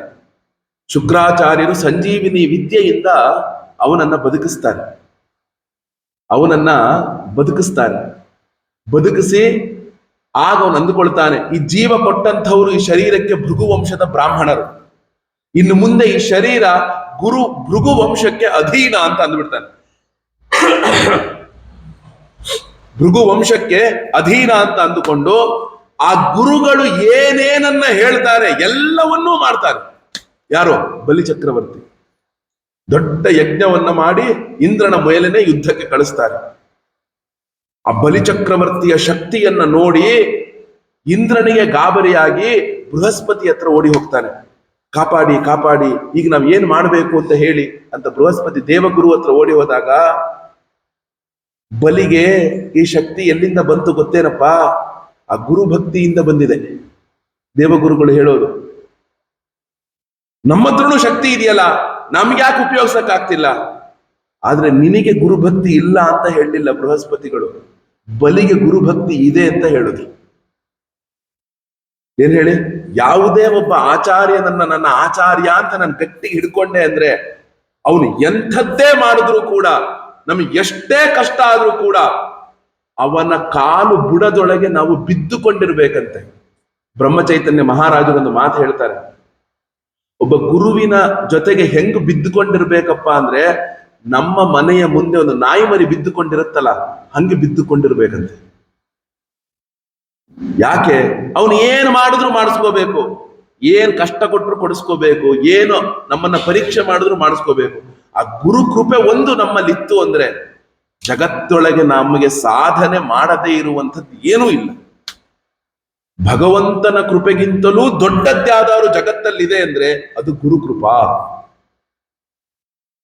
ಏನ್ ಹೇಳಿ, ನಾವುಗಳು ನಮ್ಮ ಆಚಾರ್ಯರನ್ನ ಎಷ್ಟರ ಮಟ್ಟಿಗೆ ನಾವು ನೋಡ್ಬೇಕಪ್ಪ ಅಂದ್ರೆ, ಅಪ್ರಮೇಯನು ಆಚಾರ್ಯರು ಇಬ್ಬರು ಒಂದೇ ಸಮವೇ ನಮಗೆ. ಅಪ್ರಮೇಯನಿಗಿಂತ ಕೆಳಗೆ ಅಲ್ಲ. ಶಿವ ಶಂಕರ ಇಬ್ಬರೂ ಒಂದೇ ನಮಗೆ. ನಾವು ಎಷ್ಟು ಶಿವನಿಗೆ ಮಾನ್ಯತೆ ಕೊಡಬೇಕೋ ಶಂಕರರಿಗೂ ಅಷ್ಟೇ ಮಾನ್ಯತೆಯನ್ನು ಕೊಡಬೇಕು. ನೀವು ಎಷ್ಟು ಅಪ್ರಮೇಯನಿಗೆ ಮಾನ್ಯತೆ ಕೊಡಬೇಕೋ ರಾಮಾನುಜರಿಗೂ ಅಷ್ಟೇ ಮಾನ್ಯತೆಯನ್ನು ಕೊಡಬೇಕು. ಆಗ ಆ ಗುರುಕೃಪ ಒಂದು ನಮ್ಮ ಮೇಲೆ ಇದ್ದು ಬಿಟ್ರೆ, ನೋಡಿ ಕೃಷ್ಣ ತೋರಿಸಿಕೊಟ್ಟಿದ್ದನಿದನ್ನ ನಾವು ಭಾಗವತದೊಳಗೆ ಕಣ್ಣಿಟ್ಟು ನೋಡಬೇಕು. ಆಗ ಕೃಷ್ಣ ಮಾಡುವುದು ಏನು ಅನ್ನೋದು ನಮಗೆ ಅರ್ಥ ಆಗುತ್ತೆ. ಹೇಳ್ತಾನೆ, ಆ ಗುರುಪುತ್ರನನ್ನ ಕರ್ಕೊಂಡು ಬಾಪ್ಪ, ನಾನು ನೀ ಹೇಳ್ತೀನಿ ಅಂದು ಆ ಗುರುವಿಗೆ ಸಂತೋಷ ಪಡಿಸುವ ಹಾಗೆ. ನೋಡಿ, ಅದೇ ಕೃಷ್ಣ ಎಷ್ಟು ಜನನನ್ನ ಕರ್ಕೊಂಡ್ಬರ್ಬೋದಿತ್ತು. ಭೀಷ್ಮರನ್ನ ಕರ್ಕೊಂಡ್ಬರ್ಬೋದಿತ್ತು, ದ್ರೋಣರನ್ನ ಕರ್ಕೊಂಡ್ಬರ್ಬೋದಿತ್ತು. ಎಷ್ಟು ದೊಡ್ಡವರು ಮುಕ್ತರಾಗ್ತಾರೆ, ಅವರೆಲ್ಲರನ್ನು ಹೋಗಿ ಕರ್ಕೊಂಡು ಬಂದ ಕೃಷ್ಣ. ಅದೇ ಯಮಪುರಿಗೆ ಹೋಗ್ಬಿಟ್ಟು, ಅವ್ರನ್ನ ಯಾಕೋ ಕೊಂದೆ ನೀನು, ತಗೊಂಬಾರೋ ನೀನು ಅಂತ ನೀನು ಹೇಳದ್ನ ಅವನು ಹೇಳದ್ನ? ಇಲ್ಲ, ಹೇಳಿಲ್ಲ. ಏನಕ್ಕೆ ಹೇಳಲ್ಲ? ಇಲ್ಲಿ ಗುರುವಿನ ಆಜ್ಞೆ ಇತ್ತು, ಅದಕ್ಕೆ ಹೋದ ಅವನು. ಅಲ್ಲಿ ಯಾರೇ ಆಜ್ಞೆ ಮಾಡಿದ್ರು ಅವನು ಹೋಗ್ತಿರ್ಲಿಲ್ಲ. ಎಷ್ಟು ಜನ ಹೋದ್ರು ಕೃಷ್ಣನ ಎದುರಿಗೆನೆ, ಅವ್ರು ಯಾರನ್ನಾರು ಹೋಗಿ ತಗೊಂಡು ಬಂದ ಕೃಷ್ಣ? ಇಲ್ಲ, ತಗೊಂಡ್ ಬರ್ಲಿಲ್ಲ, ಕರ್ಕೊಂಡು ಬರ್ಲಿಲ್ಲ. ಗುರುವಿಗೋಸ್ಕರ ಹೋದವ. ಆಗ ಗುರುವಿನಿಂದ ಆ ಶಿಷ್ಯನನ್ನ ಕರ್ಕೊಂಡು ಬರ್ತಾರೆ. ಶಿಷ್ಯನನ್ನ ಕರ್ಕೊಂಡು ಬಂದು ಏನಾಗುತ್ತಾರೆ, ದತ್ವಾ ಸ್ವಗುರವೇ ಭೂಯಃ ವೃಣಿಶ್ವೇತಿ ತಮೂಚತು. ಗುರುಗಳ ಮುಂದೆ ಯಾವ ರೀತಿ ಕರ್ಕೊಂಡು ಬರ್ತಾನಂತೆ ಗೊತ್ತಾ?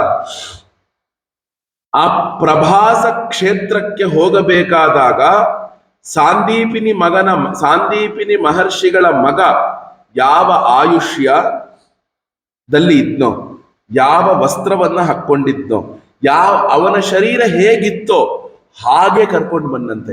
ಆ ಹುಡುಗನಿಗೆ ನಾನು ಮುಳುಗದೆ ಯಮಪುರಿಗೆ ಹೋದೆ, ಅಲ್ಲಿಂದ ಬಂದಿದ್ದೀನಿ ಎಂಬ ಜ್ಞಾನವೇ ಇರ್ಲಿಲ್ವಂತೆ. ಅವನು ಹೊರಗಡೆ ಹೋಗಿ ಒಳಗಡೆ ಬಂದ್ರೆ ಅಮ್ಮ ಅಪ್ಪನ್ ಮಾತಾಡಿಸ್ತಾನಲ್ಲ, ಹಂಗೆ ಮಾತಾಡ್ಸಕ್ಕೆ ಶುರು ಮಾಡುತ್ತೆ. ಇದು ಕೃಷ್ಣನ ಲೀಲೆ, ಇದು ಕೃಷ್ಣನ ಲೀಲೆ. ಆಗ ತಕ್ಷಣ ಗುರುಗಳು ಹೇಳ್ತಾರೆ, ಸಮ್ಯಕ್ ಸಂಪಾದಿತೋ ವತ್ಸ ಭವದ್ಭ್ಯಾಂ ಗುರು ನಿಷ್ಕ್ರಿಯ ಕೋನು ಯುಷ್ಮಾದ್ ವಿಧ ಗುರೋ ಕಾಮಾನಾಂ ಅವಶಿಷ್ಯಸೆ ಗಚ್ಚಂತಂ ಸ್ವಗುರಂ ವೀರ ಗಚ್ಚಂತಂ ಸ್ವಗೃಹಂ ವೀರೋ ಕೀರ್ತಿರ್ವಾ ಮಸ್ತು ಪಾವನಿ ಛಂದಸ್ಯ ಯಾತಯಾಮಾನಿ ಭವಂತ್ವಿಹ ಪರತ್ರಜ. ನೀವಿಬ್ಬರೂ ಕೂಡ ಅನುಪಮವಾದಂತಹ ಒಂದು ಗುರುದಕ್ಷಿಣೆಯನ್ನು ಕೊಟ್ಟಿದ್ದೀರಪ್ಪ. ಮತ್ತೇನಂತ ನಾನು ಹೇಳಿ? ನಿಮ್ಮಂತಹ ಪುರುಷೋತ್ತಮರನ್ನ ನನ್ನ ಶಿಷ್ಯನನ್ನಾಗಿ ಪಡೆದಿದ್ದೇ ನಾನು ನಿಜವಾಗಲೂ ಕೂಡ ಆನಂದ. ಶಿಷ್ಯನನ್ನಾಗಿ ಪಡೆದಿದ್ದೇ ನಿಜವಾದಂತಹ ಆನಂದ. ಈಗ ನಮ್ಮೆಲ್ಲ ಮನೋರಥವು ಕೂಡ ಈಡೇರಿಸಿದಂಥದ್ದಾಯ್ತು. ವೀರನೇ, ಈಗ ನೀವಿಬ್ಬರೂ ಕೂಡ ಮನೆಗೆ ಹೋಗ್ರಿ. ಜಗತ್ತನ್ನೇ ಶುದ್ಧೀಕರಿಸುವಂತಹ ಎಲ್ಲಾ ಕರ್ಮಗಳನ್ನು ಕೂಡ ನೀವು ಮಾಡಿ ಅಂತ ಹೇಳಿ, ಮತ್ತು ನೀವು ಉಪದೇಶ ಕೃಷ್ಣನಿಗೆ ಹೇಳ್ತಾರೆ, ಕೃಷ್ಣ ನೀನೇನು ಜಗತ್ತಿಗೆ ಕೊಡ್ತೀಯ ಅದು ಲೋಕದೊಳಗೆ ಆಚಂದ್ರಾರ್ಕವಾಗಿ ಇರುವಂಥದ್ದಾಗ್ಲಪ್ಪ. ಈಗಲೂ ಕೂಡ ಕೃಷ್ಣ ಕೊಟ್ಟ ಗೀತೆ ಉಳಿದಿದೆಯೇ ಹೊರತು, ಕೃಷ್ಣ ಕೊಟ್ಟ ಭಾಗವತ ಉಳಿದಿದೆಯೇ ಹೊರತು, ಭಾಗವತ ಅಂದ್ರೆ ಬೇರೆ ಏನು ಅಲ್ಲ, ಕೃಷ್ಣನೇ, ಸಾಕ್ಷಾತ್ ಕೃಷ್ಣನೇ. ತಸ್ಯೇಯಂ ವಾಂಗ್ಮಯೀ ಮೂರ್ತಿ. ಈ ಶ್ಲೋಕ ಮೊದಲನೇ ದಿನನೇ ಹೇಳಬೇಕಿತ್ತು ನಾನು. ಉದ್ಧವ ಗೀತೆಯಲ್ಲಿ ಬರುವ ಶ್ಲೋಕ ಇದು. ಉದ್ಧವ ಕೇಳ್ತಾನೆ, ಕೃಷ್ಣ ಇನ್ನೇನು ಮುಕ್ತನಾಗ್ಬಿಡ್ತೀಯಪ್ಪ ನೀನು, ಇನ್ನೇನು ನೀನು ಮುಕ್ತನಾಗ್ಬಿಡ್ತೀಯಾ, ನಾನು ಏನು ಮಾಡ್ಲಿ ಅಂದ್ರೆ, ಕೃಷ್ಣ ತನ್ನ ಎಲ್ಲಾ ದೈವಿಕ ಶಕ್ತಿಯನ್ನು ಕೂಡ ಭಾಗವತದೊಳಗಿಟ್ಟು ತನ್ನ ಒಂದು ಏನೇನನ್ನ ಜಗತ್ತಿಗೆ ಹೇಳಬೇಕು ಅಂತ ಇನ್ನೂ ಏನೇನಿತ್ತು ಅವನ ಹೃದಯದಲ್ಲಿ ಅದೆಲ್ಲವನ್ನು ಭಾಗವತದೊಳಗಿಟ್ಟು ತಾನು ತನ್ನ ಶರೀರವನ್ನ ಅಂತರ್ಧಾನ ಮಾಡಿಕೊಂಡ ಅಂತ. ಕೃಷ್ಣ ಬೇರೆ, ಭಾಗವತ ಬೇರೆ ಅಲ್ಲ, ಕೃಷ್ಣನೇ ಭಾಗವತ. ನಾವು ಕೃಷ್ಣ ಅಂದ್ರೆ ಯಾವುದೋ ಒಂದು ಮೂರ್ತಿಗೋ ವಿಗ್ರಹಕ್ಕೋ ಇನ್ನೊಂದಕ್ಕೋ ಮತ್ತೊಂದಕ್ಕೋ ಪೂಜೆ ಮಾಡ್ತೀವಲ್ಲ, ಅದಲ್ಲ ಕೃಷ್ಣ ಅಂದ್ರೆ. ಕೃಷ್ಣನೇ ಬಾಯಿ ಬಿಟ್ಟು ಹೇಳಿರುವಂತಹದ್ದು ಯಾವ್ದಾದ್ರು ಇದೆಯಾ ಅಂದ್ರೆ ಕೃಷ್ಣ ಅಂದ್ರೆ ಭಾಗವತವೇ. ಅದು ಕೃಷ್ಣನೇ ಹೇಳಿರೋದು. ಸ್ವಕೀಯಂ, ನನ್ನ ಇಡೀ ಶಕ್ತಿಯನ್ನು ನಾನು ಭಾಗವತದೊಳಗೆ ಇಟ್ಟು ಹೋಗ್ತೇನೆ ಅಂತ. ನಿನ್ನ ಉಪದೇಶ ಜಗತ್ತಲ್ಲಿ ಯಾವಾಗ್ಲೂ ಇರಲಿ ಅಂತ ಸಾಂದೀಪಿನಿಗಳ ಆಶೀರ್ವಾದವನ್ನು ಮಾಡಿ ಅವರು ಹೊರಟಂಥವರು ಆಗ್ತಾರೆ. ಮಥುರಾಪಟ್ಟಣವನ್ನು ತಲುಪ್ತಾರೆ. ಮಥುರೆಯೊಳಗೆ ಆಗಲೇ ಒಂದು 2.5 ತಿಂಗಳಿಂದ ಕೃಷ್ಣ ಪರಮಾತ್ಮ ಇಲ್ಲ ಅಲ್ಲಿ. ಕೃಷ್ಣ ಪರಮಾತ್ಮ ಇಲ್ಲ. ಆಗ ನೋಡಿ ಎಷ್ಟು ಚೆನ್ನಾಗಿದೆ. ಆ ಕೃಷ್ಣ ಬಲರಾಮರನ್ನ ನೋಡ್ಬಿಟ್ಟು ಮಥುರೆಯ ಜನ ಹೇಗೆ ಅನ್ಕೊಂಡ್ರಪ್ಪ ಅಂದ್ರೆ, ನಷ್ಟ ಲಬ್ಧ ಧನ ಇವ. ಒಬ್ಬ ಕಳ್ಕೊಂಡಂತಹ ಒಂದು ವಸ್ತು ಸಿಕ್ಕರೆ ಎಷ್ಟು ಸಂತೋಷ ಆಗುತ್ತೋ ಅಷ್ಟು ಸಂತೋಷ ಆಯ್ತಂತೆ ಮಥುರೆಯ ಜನರಿಗೆ. ಯಾರಿಗೆ? ಆ ಕೃಷ್ಣ ಬಲರಾಮರನ್ನ ನೋಡಿ. ಮುಂದೆ ಏನಾಗುತ್ತೆ ಅಂದ್ರೆ, ಕೃಷ್ಣನು ಉದ್ಧವನನ್ನ ಕರಿತಾನೆ. ಅದ್ಭುತವಾದ ಭಾಗ ಇತ್ತು.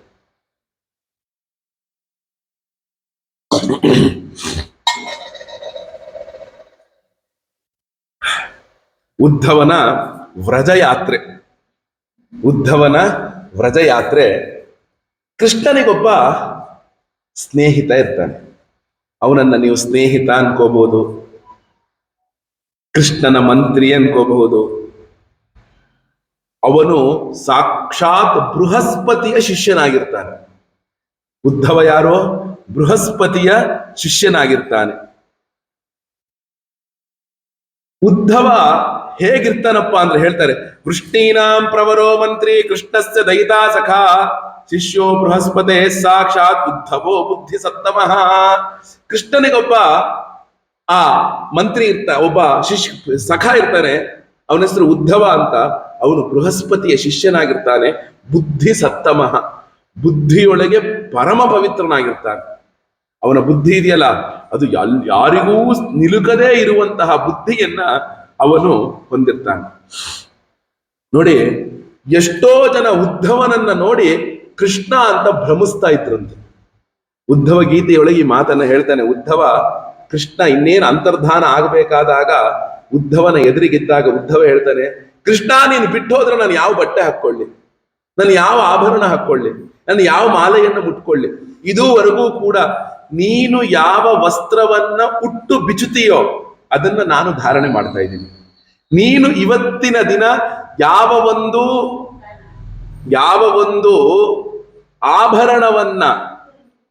ಆಭರಣವನ್ನ ಹಾಕಿ ಬಿಚ್ಚುತ್ತೀಯೋ ಆ ಆಭರಣವನ್ನ ನಾನು ಧಾರಣೆ ಮಾಡ್ತಾ ಇದ್ದೀನಿ. ನೀನು ಯಾವ ಒಂದು ಮಾಲೆಯನ್ನ ನೀನು ಹಾಕಿ ಬಿಚ್ಚುತ್ತೀಯೋ ಆ ಮಾಲೆಯನ್ನ ನಾನು ಧಾರಣೆ ಮಾಡ್ತಾ ಇದ್ದೀನಿ. ಎಷ್ಟೋ ಸಲಿ ಹಿಂದಿದ್ದ ಉದ್ಧವ ನಿಂತಾಗ ಅರಮನೆಯ ಜನ ಕೃಷ್ಣನೇ ನಿಂತಿದ್ದಾನೆ ಅನ್ಕೊಂಡು ಅವ್ರ ಮನಸ್ಸಿಂದೆಲ್ಲ ಕೃಷ್ಣನ ಹತ್ರ ಹೇಳಿ ಉದ್ಧವನ ಎದುರಿಗೆ ಹೇಳಿ ಹೋಗ್ಬಿಡ್ತಿದ್ರಂತೆ. ಹಿಂದೆ ತಿರುಗಿ ನಿಂತಿದ್ದಾನೆ, ಕೃಷ್ಣನ ಬಟ್ಟೆನೆ ಹಾಕೊಂಡಿದ್ದಾನೆ. ಅರಮನೆ ಜನರಿಗೂ ಗೊತ್ತಾಗ್ತಿರ್ಲಿಲ್ಲಂತೆ ಇವನು ಉದ್ಧವನ ಕೃಷ್ಣನ ಅಂತ. ಅಷ್ಟೇ ಹೈಟ್ ಇದ್ದಂತೆ, ಅಷ್ಟೇ ದಪ್ಪ ಇದ್ದಂತೆ, ಅಷ್ಟೇ ಸುಂದರನಾಗಿದ್ದಂತೆ. ಇವರು ತಪ್ಪು ತಿಳ್ಕೊಳ್ಳೋದಿಲ್ಲಿ, ಗೋಪಿಕೆಯರೇ ತಪ್ಪು ತಿಳ್ಕೊಂಡ್ಬಿಡ್ತಾರೆ ದೂರದಿಂದ ಉದ್ಧವನನ್ನ ಕೃಷ್ಣ ಅಂತ.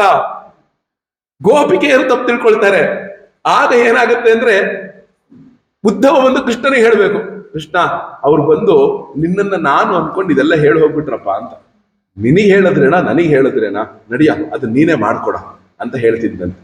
ಅಂಥ ಪ್ರೇಮ ಉದ್ಧವನನ್ನ ಕಂಡ್ರೆ ಕೃಷ್ಣನಿಗೆ. ನೋಡಿ ಎಷ್ಟು ಪ್ರೇಮ ಇದ್ರೆ ತಾನೆ, ಎಷ್ಟು ಪ್ರೇಮ ಇದ್ರೆ ತಾನೆ. ಉದ್ಧವ ಗೀತಾ ಅನ್ನೋದು ಕೃಷ್ಣ ಪರಮಾತ್ಮನ ಚರಮ ಸಂದೇಶ. ಚರಮ ಸಂದೇಶ.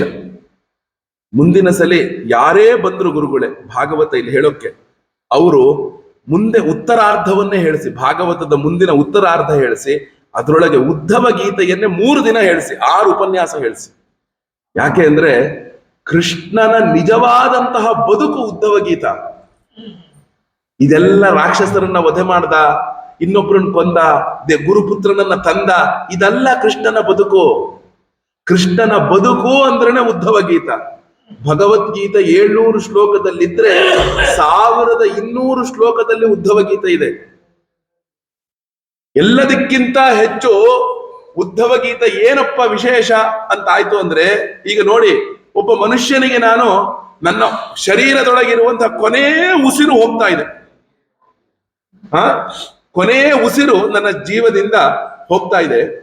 ಹಂಗೆ ಹೋಗ್ತಾ ಇರ್ಬೇಕಾದ್ರೆ ನಾನು ಯಾರನ್ನಾರು ಕರೆದು ಬಿಟ್ಟು ನಾನು ಏನ್ ಹೇಳ್ತೀನಿ ಹೇಳಿ ನೋಡೋಣ.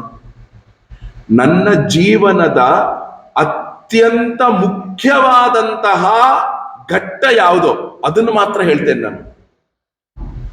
ನನ್ನ ಉಸಿರು ಅಂತ ಅನ್ಕೊಂತಾ ಇದ್ದೀನಿ ಅನ್ಕೊಳ್ಳಿ, ಡಾಕ್ಟ್ರೇ ಹೇಳ್ಬಿಟ್ಟಿದ್ರೆ ಇನ್ನು 1 ದಿನ ನೀನು ಇರ್ತೀಯ ಅಂತ.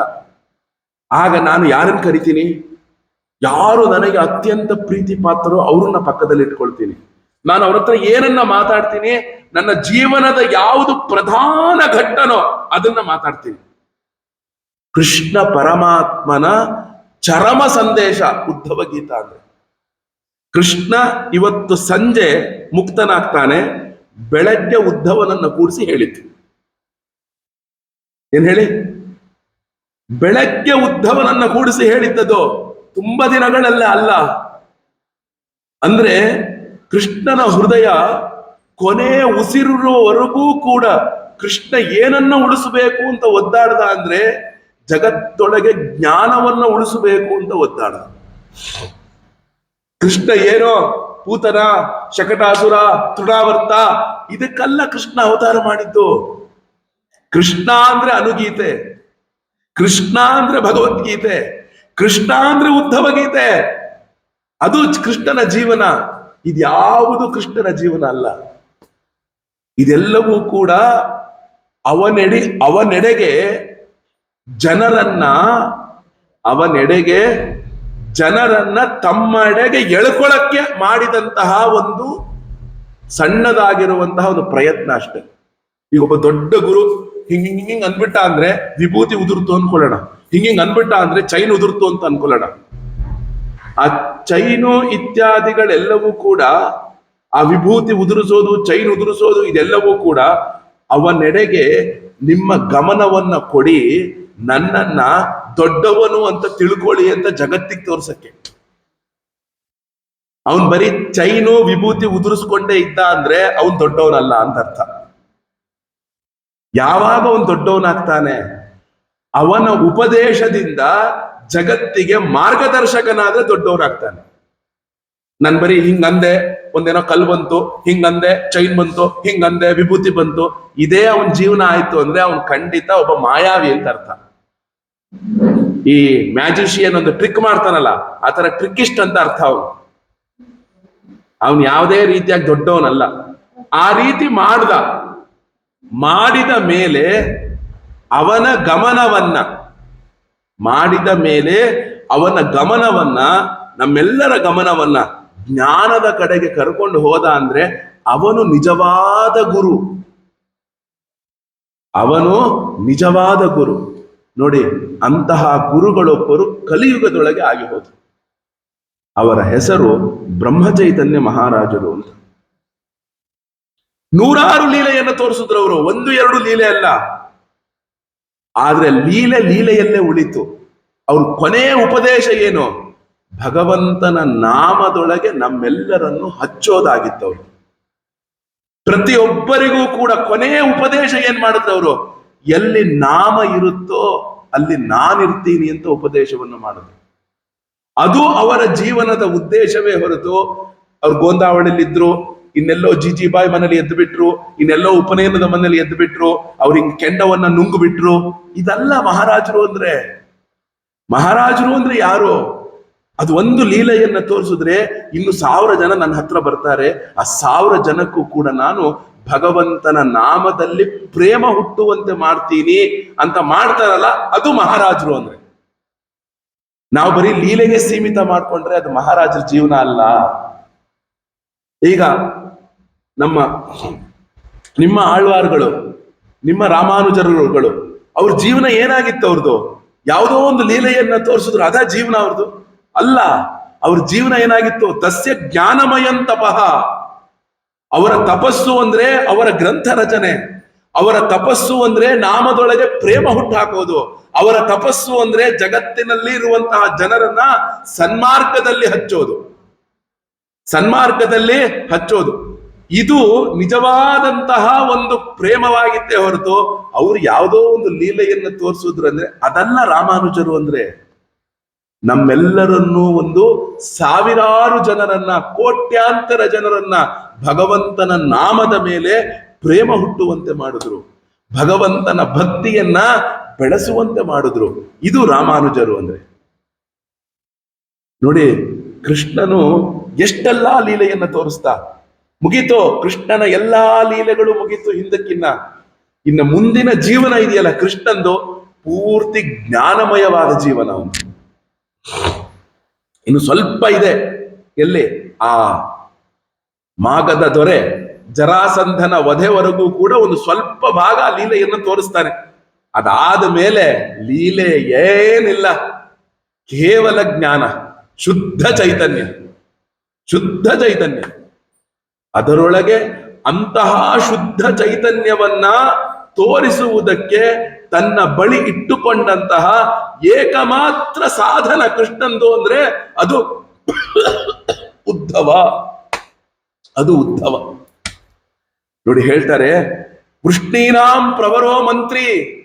ಆ ಉದ್ಧವ ಅಂದ್ರೆ ಯಾರು? ವೃಷ್ಣಿ ವಂಶದ ಮಂತ್ರಿ ಆಗಿದ್ದಂತೆ. ಕೃಷ್ಣಸ್ಯ ದಯಿತಾ ಸಖ. ಕೃಷ್ಣನ ಪರಮ ಪ್ರೇಮಿ ಅವನು. ಎಷ್ಟು ಕೃಷ್ಣನನ್ನ ಇಷ್ಟಪಡ್ತಿದ್ನ ಉದ್ಧವ. ಕೃಷ್ಣನು 100 ಪಟ್ಟು ಉದ್ಧವನನ್ನ ಇಷ್ಟಪಡ್ತಿದ್ದ.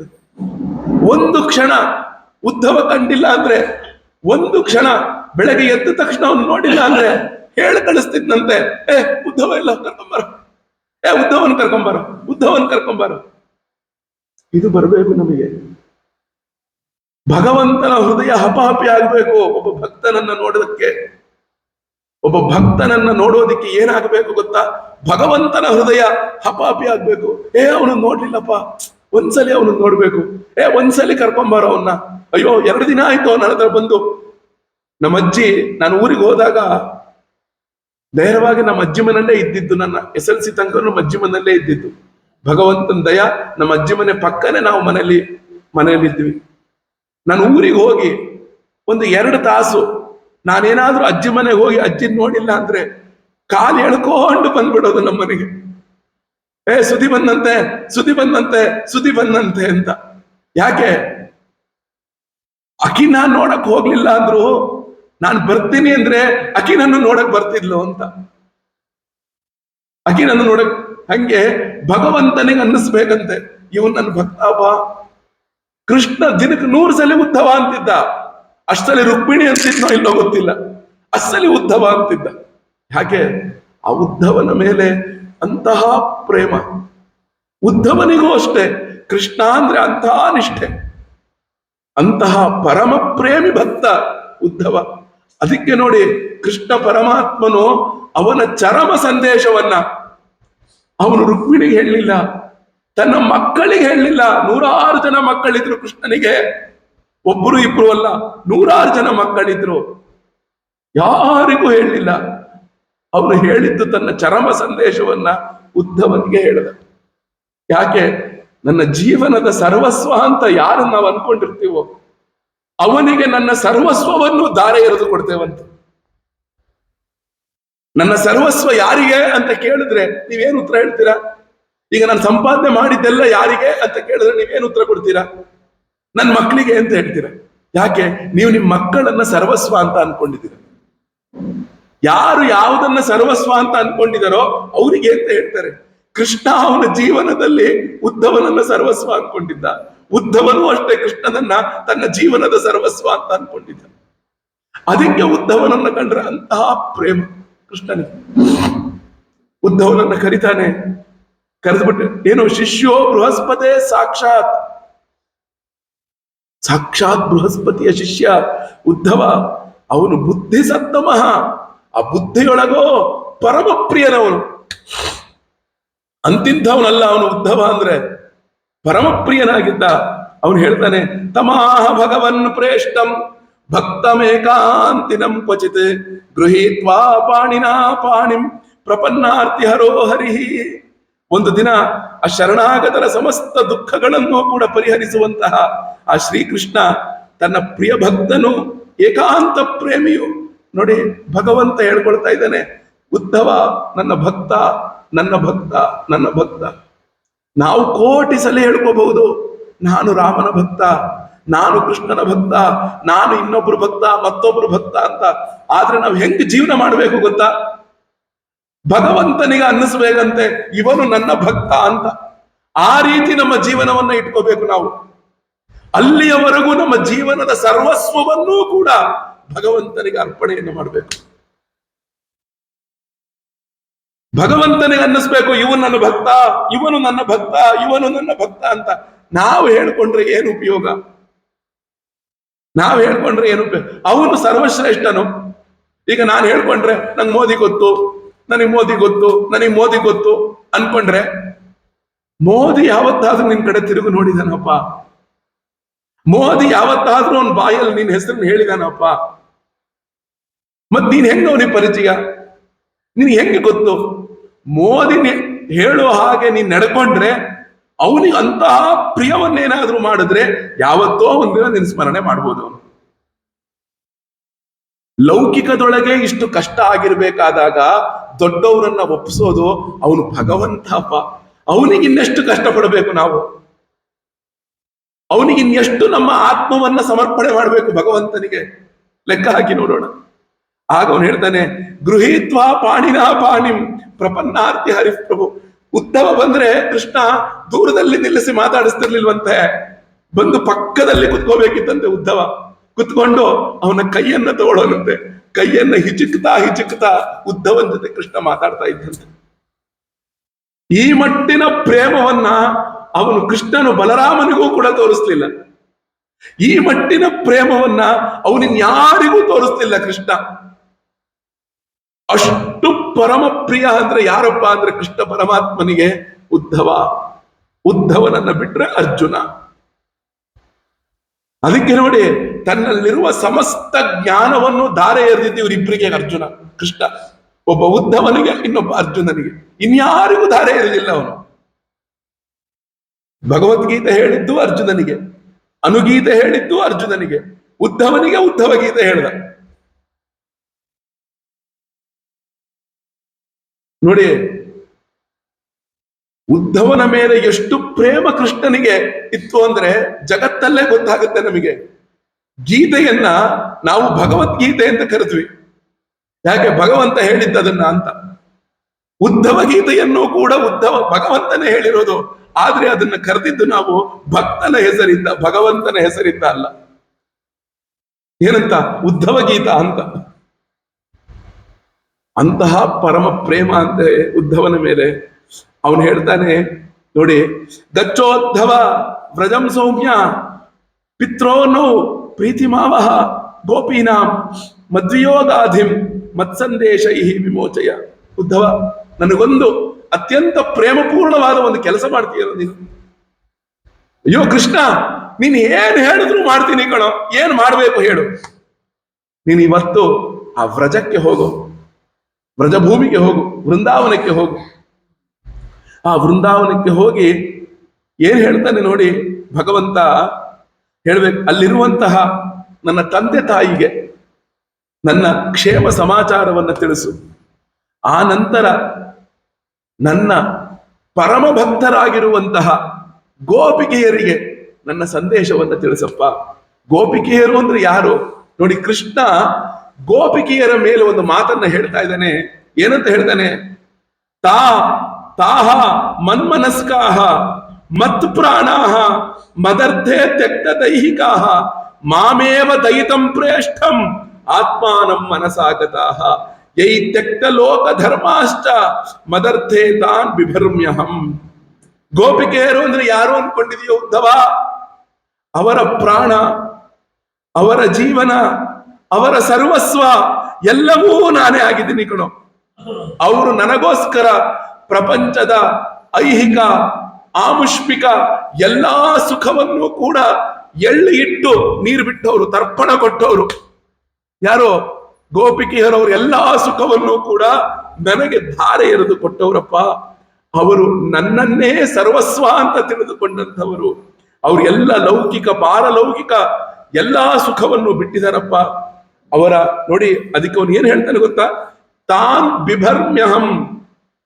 ಯಾವ ಭಕ್ತರು ನನಗೋಸ್ಕರ ಎಲ್ಲವನ್ನೂ ತ್ಯಕ್ತ ಮಾಡಿರ್ತಾರೋ, ತ್ಯಾಗ ಮಾಡಿರ್ತಾರೋ, ಅವರನ್ನ ಕಾಪಾಡುವವನು ನಾನಾಗ್ತೀನಿ ಅಂತ ಕೃಷ್ಣ ಹೇಳ್ತಾ ಇದ್ದಾನೆ. ಕೃಷ್ಣನ ಒಂದು ಮಾತಿದು. ಕೃಷ್ಣನ ಮಾತು ಅಂದ್ರೆ ಅದನ್ನ ನಡೆಸ್ತಾನೆ ಅಂತ ಅರ್ಥ.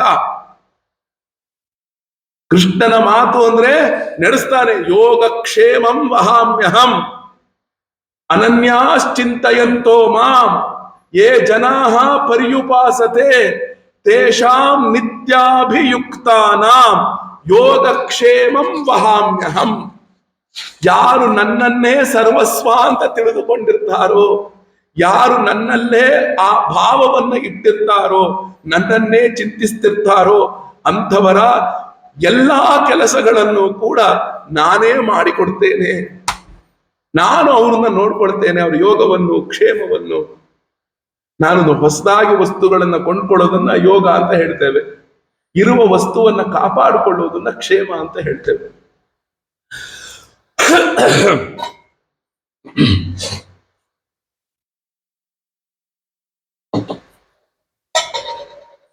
ಅಂತಹ ಯೋಗಕ್ಷೇಮವನ್ನ ನಾನು ನೋಡ್ತೇನೆ ಅಂತ ಆ ಕೃಷ್ಣ ಪರಮಾತ್ಮ ಹೇಳಿದ್ದಾನೆ.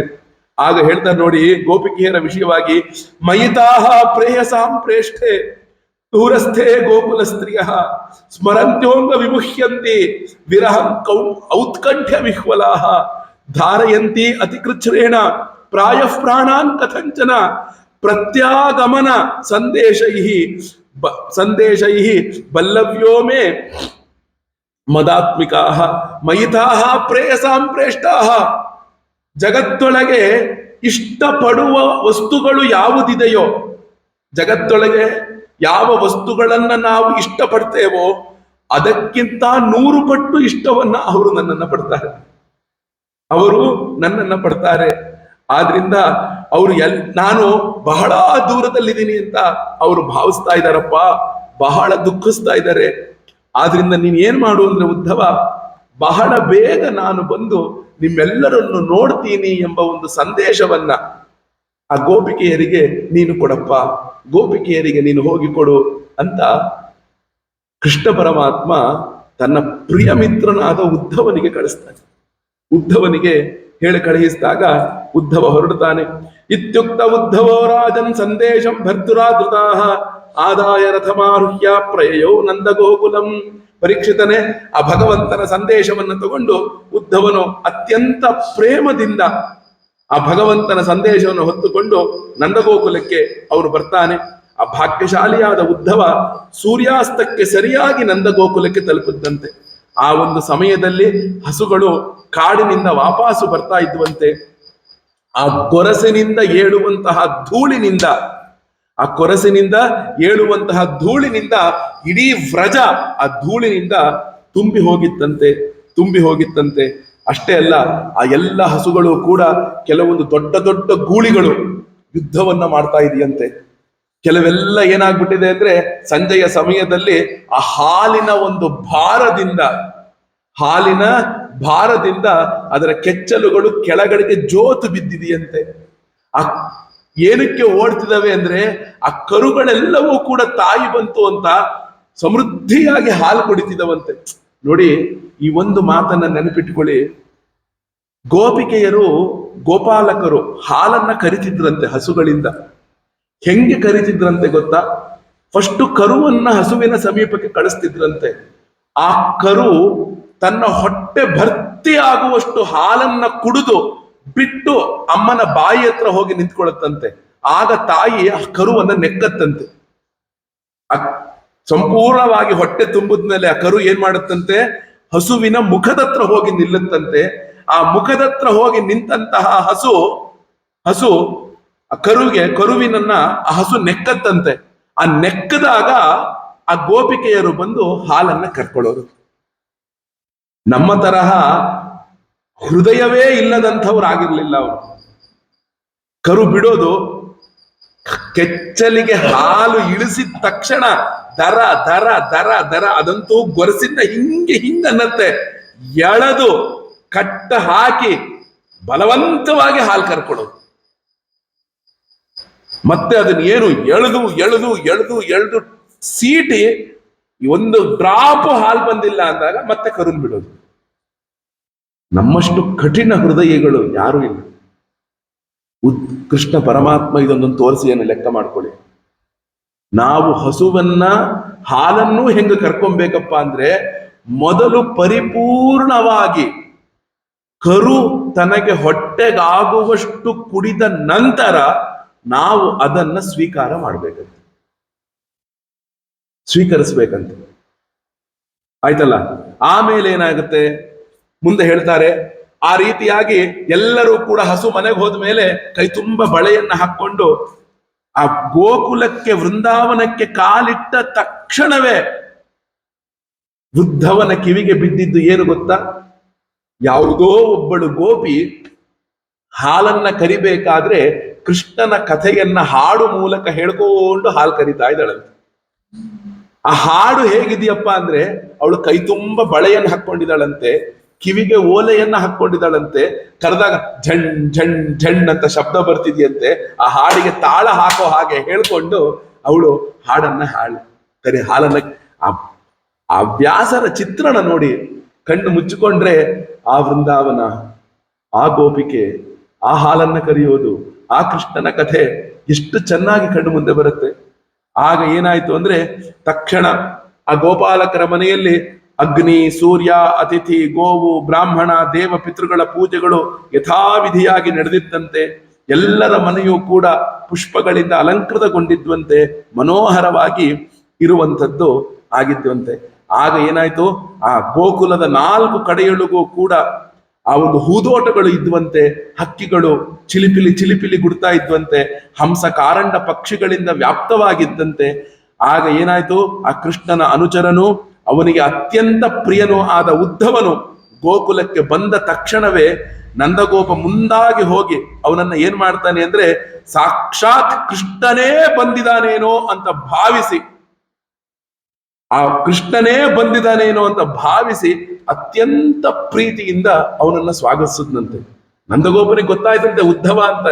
ಆದ್ರೆ ಉದ್ಧವನನ್ನ ನಂದಗೋಪ ಹೆಂಗೆ ಕಂಡಪ್ಪ ಅಂದ್ರೆ, ಸಾಕ್ಷಾತ್ ಕೃಷ್ಣನ ತರಹವೇ ಅವನನ್ನ ಕಂಡಂತೆ. ಕೃಷ್ಣನ ತರಹವೇ ನಂದಗೋಪನು ಕಂಡಂತೆ. ಕಂಡಾಗ ನೋಡಿ, ಉದ್ಧವ ಹೋಗಿದ್ದಾನೆ, ಮಥುರಾ ಪಟ್ಟಣದಿಂದ ಹೋಗಿದ್ದಾನೆ. ನಂದಗೋಪನ ಮೊದಲ ಮಾತು ನೋಡಿ ಏನು ಕೇಳ್ದ ಅಂದ್ರೆ ಆಶ್ಚರ್ಯ ಆಗುತ್ತೆ ನಮಗೆ. ನೀವೆಲ್ಲ ಏನ್ ಕೇಳಿರ್ಬೋದು? ನಂದಗೋಪ ಹೇಳಿ ನೋಡೋಣ. ಉದ್ಧವನಿಗೆ ನಂದಗೋಪ ಯಾವುದು ಮೊದಲನೇ ಮಾತನ್ನ ಕೇಳಿರ್ಬೋದು? ಹೇಳಿ ನೋಡೋಣ. ಮೊದಲನೇ ಮಾತು ಏನ್ ಕೇಳಿರ್ಬೋದು? ಕೃಷ್ಣ ಚೆನ್ನಾಗಿದ್ದಾನ ಅಂತ ಕೇಳಿರ್ತಾನೆ. ಇದು ಕೇಳಿದ್ದಾನ ನಂದಗೋಪ? ಏನ್ ಕೇಳಿರ್ಬೋದು? ನಿಮ್ಗೆ ಯಾರಿಗೂ ಕಲ್ಪನೆಯೇ ಬರಲ್ಲ ಆ ಮಾತನ್ನ ಕೇಳ್ತಾನೆ ನೋಡಿ.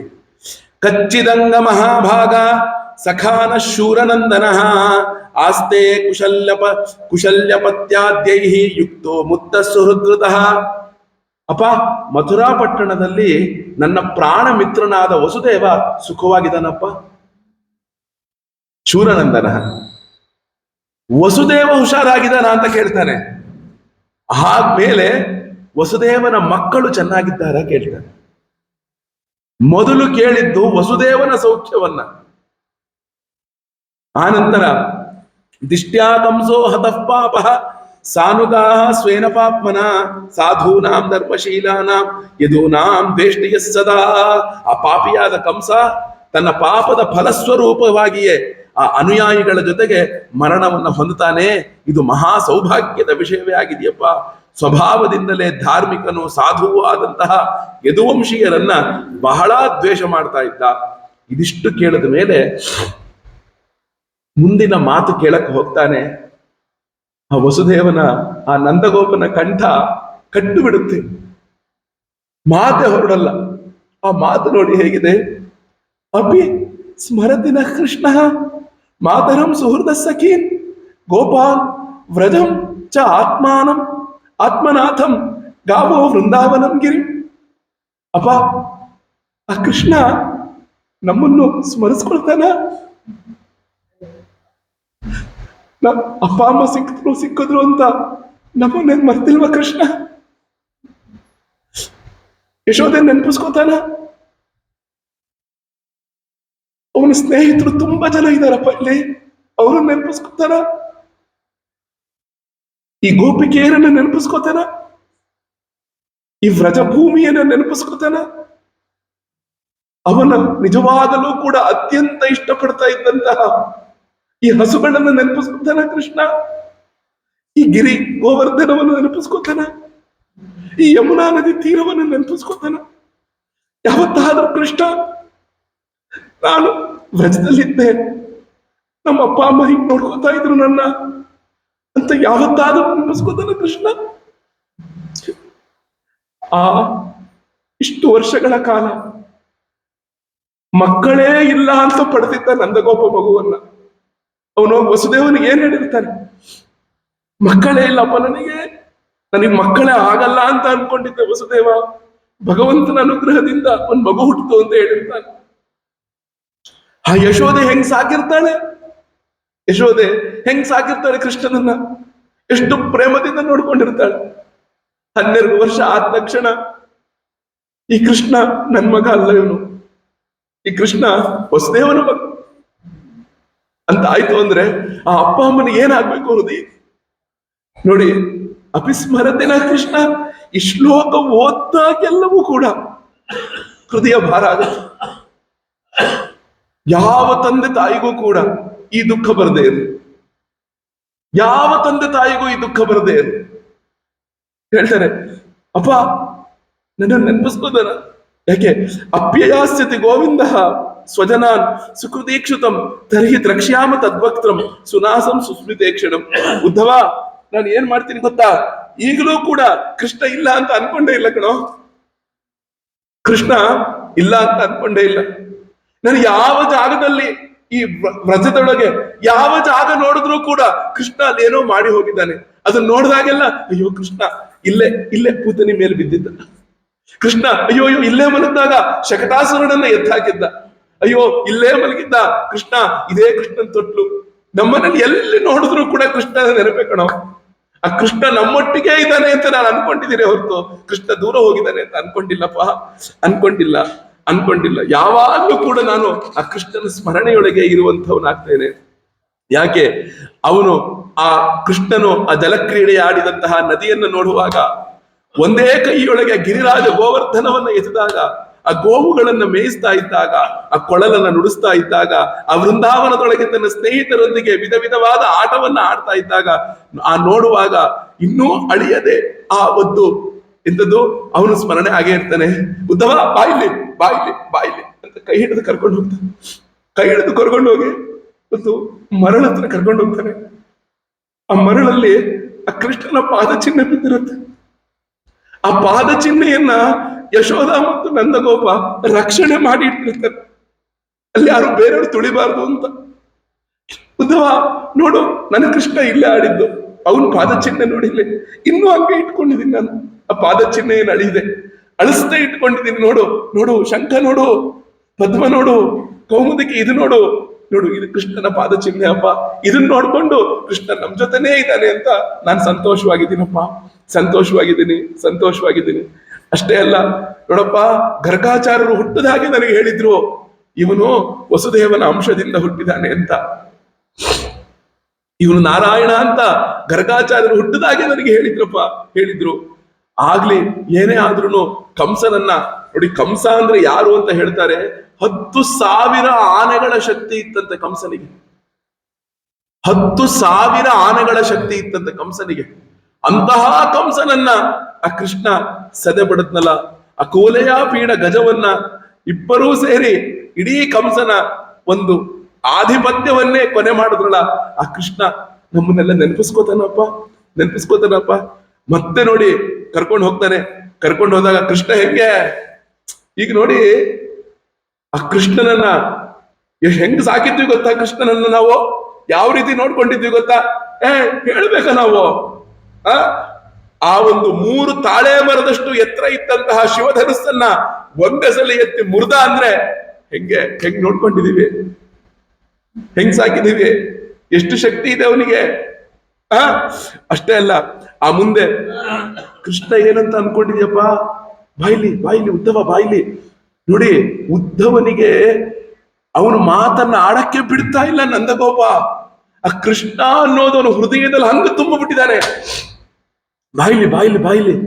ಅವತ್ತು ಮಳೆ ಬಂದಾಗ ಕೃಷ್ಣ ನೋಡು ಇಲ್ಲಿಂದನೇ ಕೈ ಹಾಕ್ಬಿಟ್ಟು ಇದೇ ಗೋವರ್ಧನ ನಿಂತಿದ್ದು, ಎತ್ತಕ್ಕಾಗತ್ತಪ್ಪ? ಯಾರ ಕೈಲಾರು ಯೋಚನೆ ಮಾಡ, ಇದೇ ಗೋವರ್ಧನ.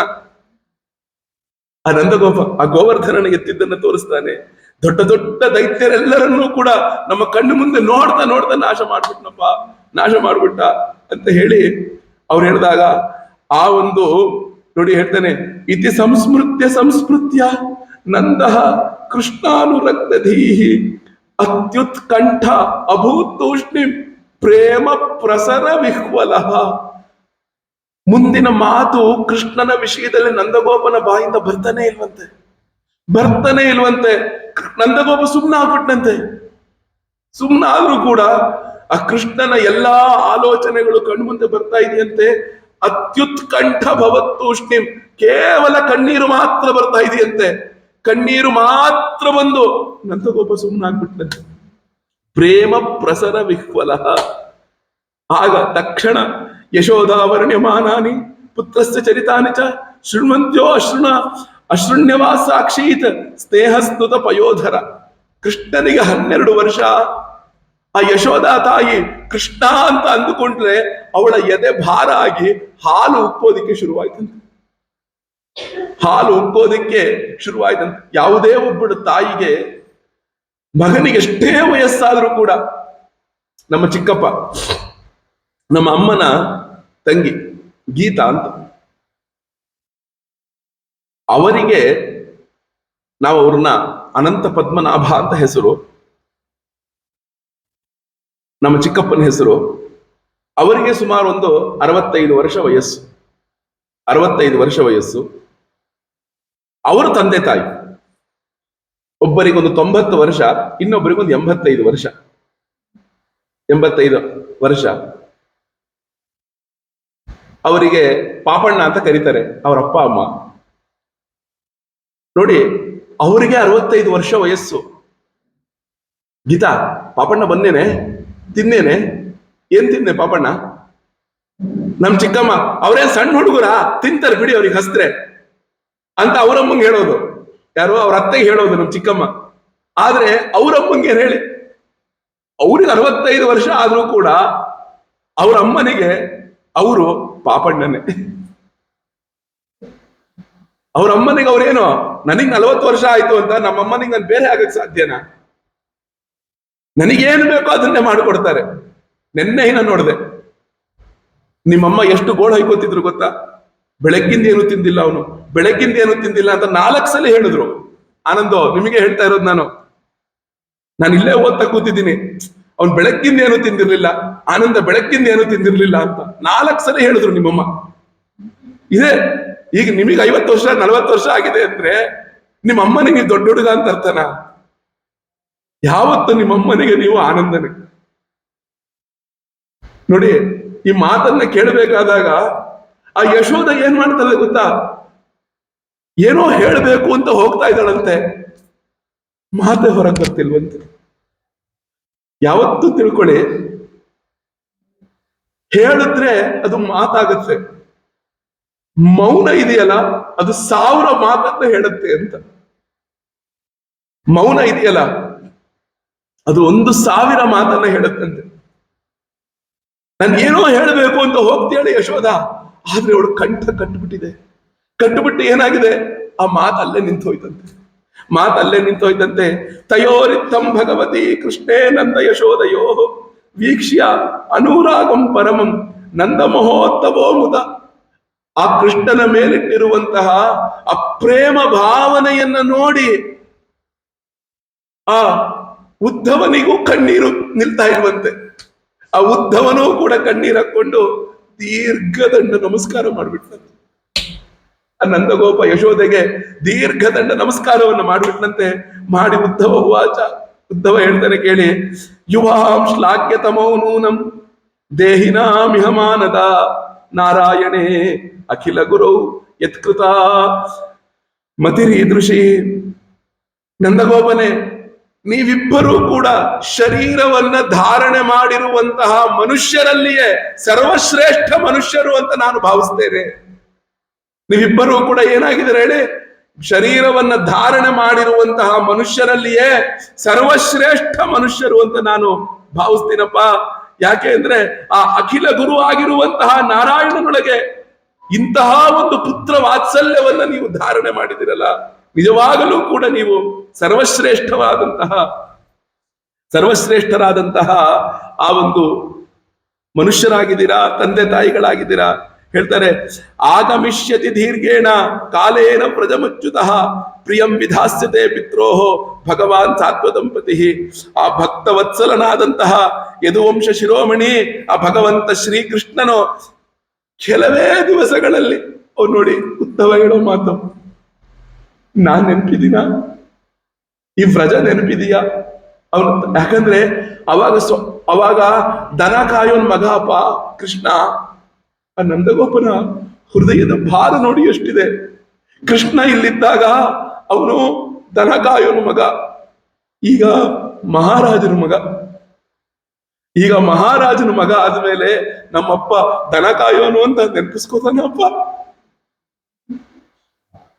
ನಮ್ಮಪ್ಪ ನೆನಪಿಸ್ಕೋತಾನೆ. ಯಾಕಂದ್ರೆ ಮಕ್ಕಳು ದೊಡ್ಡವರಾಗ್ಬಿಟ್ರೆ ಅವ್ರು ನಡೆದು ಬಂದ ದಾರಿ ಮರೆತು ಬಿಡ್ತಾರಂತೆ.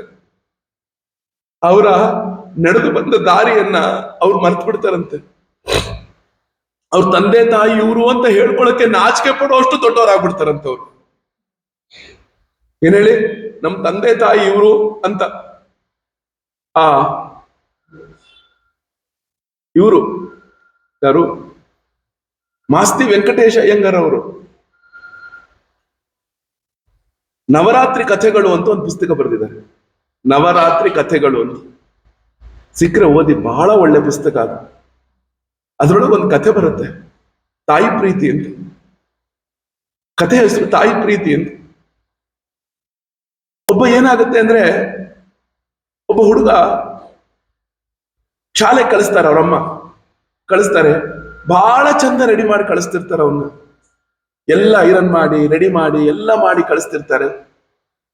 ಆದ್ರೆ ಹುಡುಗ ಹೇಳ್ತಿರ್ತಾನೆ, ಏನಾದ್ರು ಒಂದು ಸಣ್ಣ ಕಾರ್ಯಕ್ರಮ ಬಂತು ಅಂದ್ರೆ, ಸಣ್ಣದಾಗಿರುವಂತಹ ಒಂದು ಪ್ರೋಗ್ರಾಮ್ ಆಯ್ತು ಅಂದ್ರೆ ಅಮ್ಮನಿಗೆ ಹೇಳ್ತಿರ್ತಾನೆ, ನೀ ಬರ್ಬೇಡಕ್ಕ ಸ್ಕೂಲಿಗೆ, ನೀನ್ ಬರ್ಬೇಡ ಸ್ಕೂಲಿಗೆ, ಅಪ್ಪ ಬರ್ಲಿ, ನೀನ್ ಬರ್ಬೇಡ ಸ್ಕೂಲಿಗೆ ಅಂತ.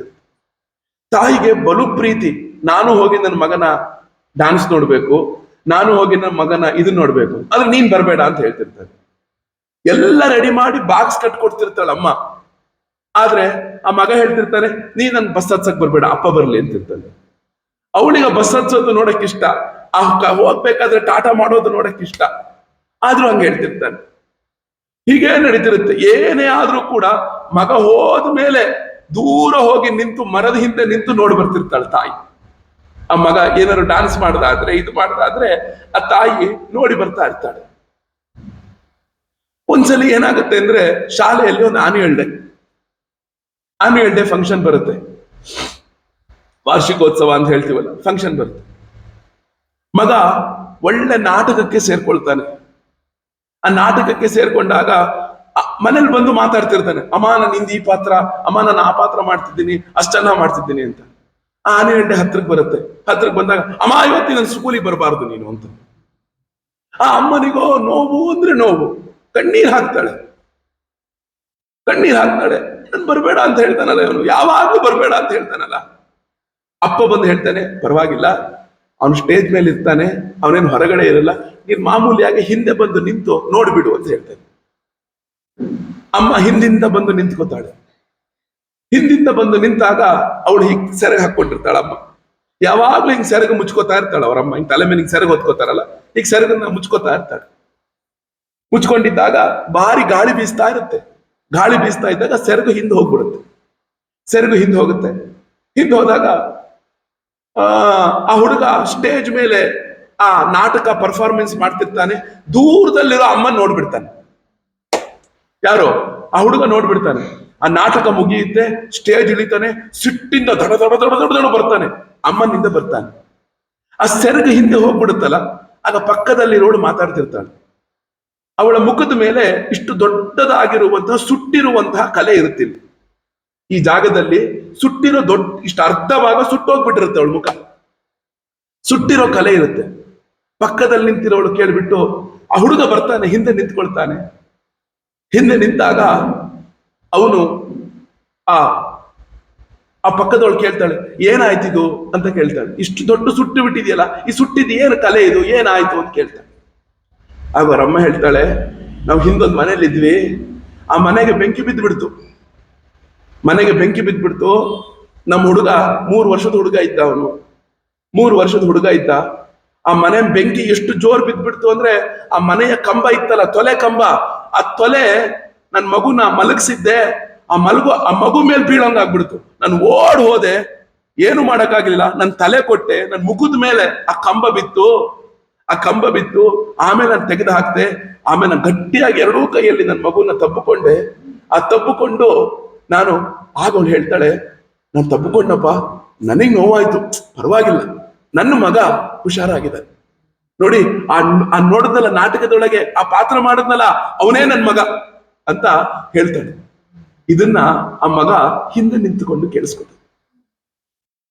ಆಗ ತಕ್ಷಣ ಆ ಮಗನಿಗೆ, ದೊಡ್ಡವನಾಗಿರ್ತಾನೆ, SLC ತನಕ ಬೆಳೆದಿರ್ತಾನೆ, ಒಂದು ದಿನನೂ ಅಮ್ಮನಿಗೆ ಬೆಲೆ ಕೊಟ್ಟಿರೋದಿಲ್ಲ, ಒಂದು ದಿನನೂ ಕೂಡ ಅವನು ಇದು ಮಾಡಿರೋದಿಲ್ಲ, ಗೌರವ ಕೊಟ್ಟಿರಲ್ಲ. ಆ ಅಮ್ಮನ ಕಣ್ಣಲ್ಲಿ, ಆ ಹುಡುಗನ ಕಣ್ಣಲ್ಲಿ, ಎರಡೂ ಕಣ್ಣಲ್ಲಿ ನೀರು ಸುರಿಯುತ್ತೆ. ನನ್ನ ಅಮ್ಮ ಇದ್ದಿದ್ದಕ್ಕೆ ನಾನು ಭೂಮಿ ಮೇಲೆ ಇದ್ದೀನಿ ಅಂತ, ನನ್ನ ತಾಯಿ ಇದ್ದಿದ್ದಕ್ಕೇನೆ ನಾನು ಭೂಮಿ ಮೇಲೆ ಇದ್ದೀನಿ ಅಂತ ಅಂದುಕೊಂಡು ಅವತ್ತಿನ ಬೆಸ್ಟ್ ಪರ್ಫಾರ್ಮೆನ್ಸ್ ಆ ಹುಡುಗನಿಗೆ ಸಿಗುತ್ತೆ. ಆಗ ಅವಾರ್ಡ್ ತಗೊಳಕ್ಕೆ ಸ್ಟೇಜ್ ಮೇಲೆ ಅಮ್ಮನನ್ನು ಕೈ ಹಿಡ್ಕೊಂಡು ಕರ್ಕೊಂಡು ಹೋಗ್ತಾನೆ ಅಂತ. ಆ ಅವಾರ್ಡ್ ತಗೊಳಕ್ಕೆ ತಾಯಿಯನ್ನ ಕರ್ಕೊಂಡು ಹೋಗಿ ನಿಲ್ಲಿಸಿ ನಮಸ್ಕಾರ ಮಾಡಿ ಆ ಅವಾರ್ಡ್ನ ತಾಯಿ ಕೈಯಿಂದ ಅವ್ರು ತಗೊಂಡ ಅಂತ.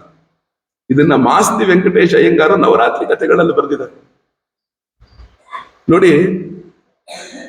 ಅಲ್ಲಿ ನಿಮ್ಮಂತಹ ಒಂದು ತಂದೆ ತಾಯಿಯನ್ನು ಪಡೆದಿದ್ದಾನಲ್ಲ ಕೃಷ್ಣ, ಅದು ನಿಜವಾಗ್ಲೂ ಕೂಡ ಸರ್ವಶ್ರೇಷ್ಠ ಅಪ್ಪ, ಸರ್ವಶ್ರೇಷ್ಠರಾಗಿದ್ದಾನೆ.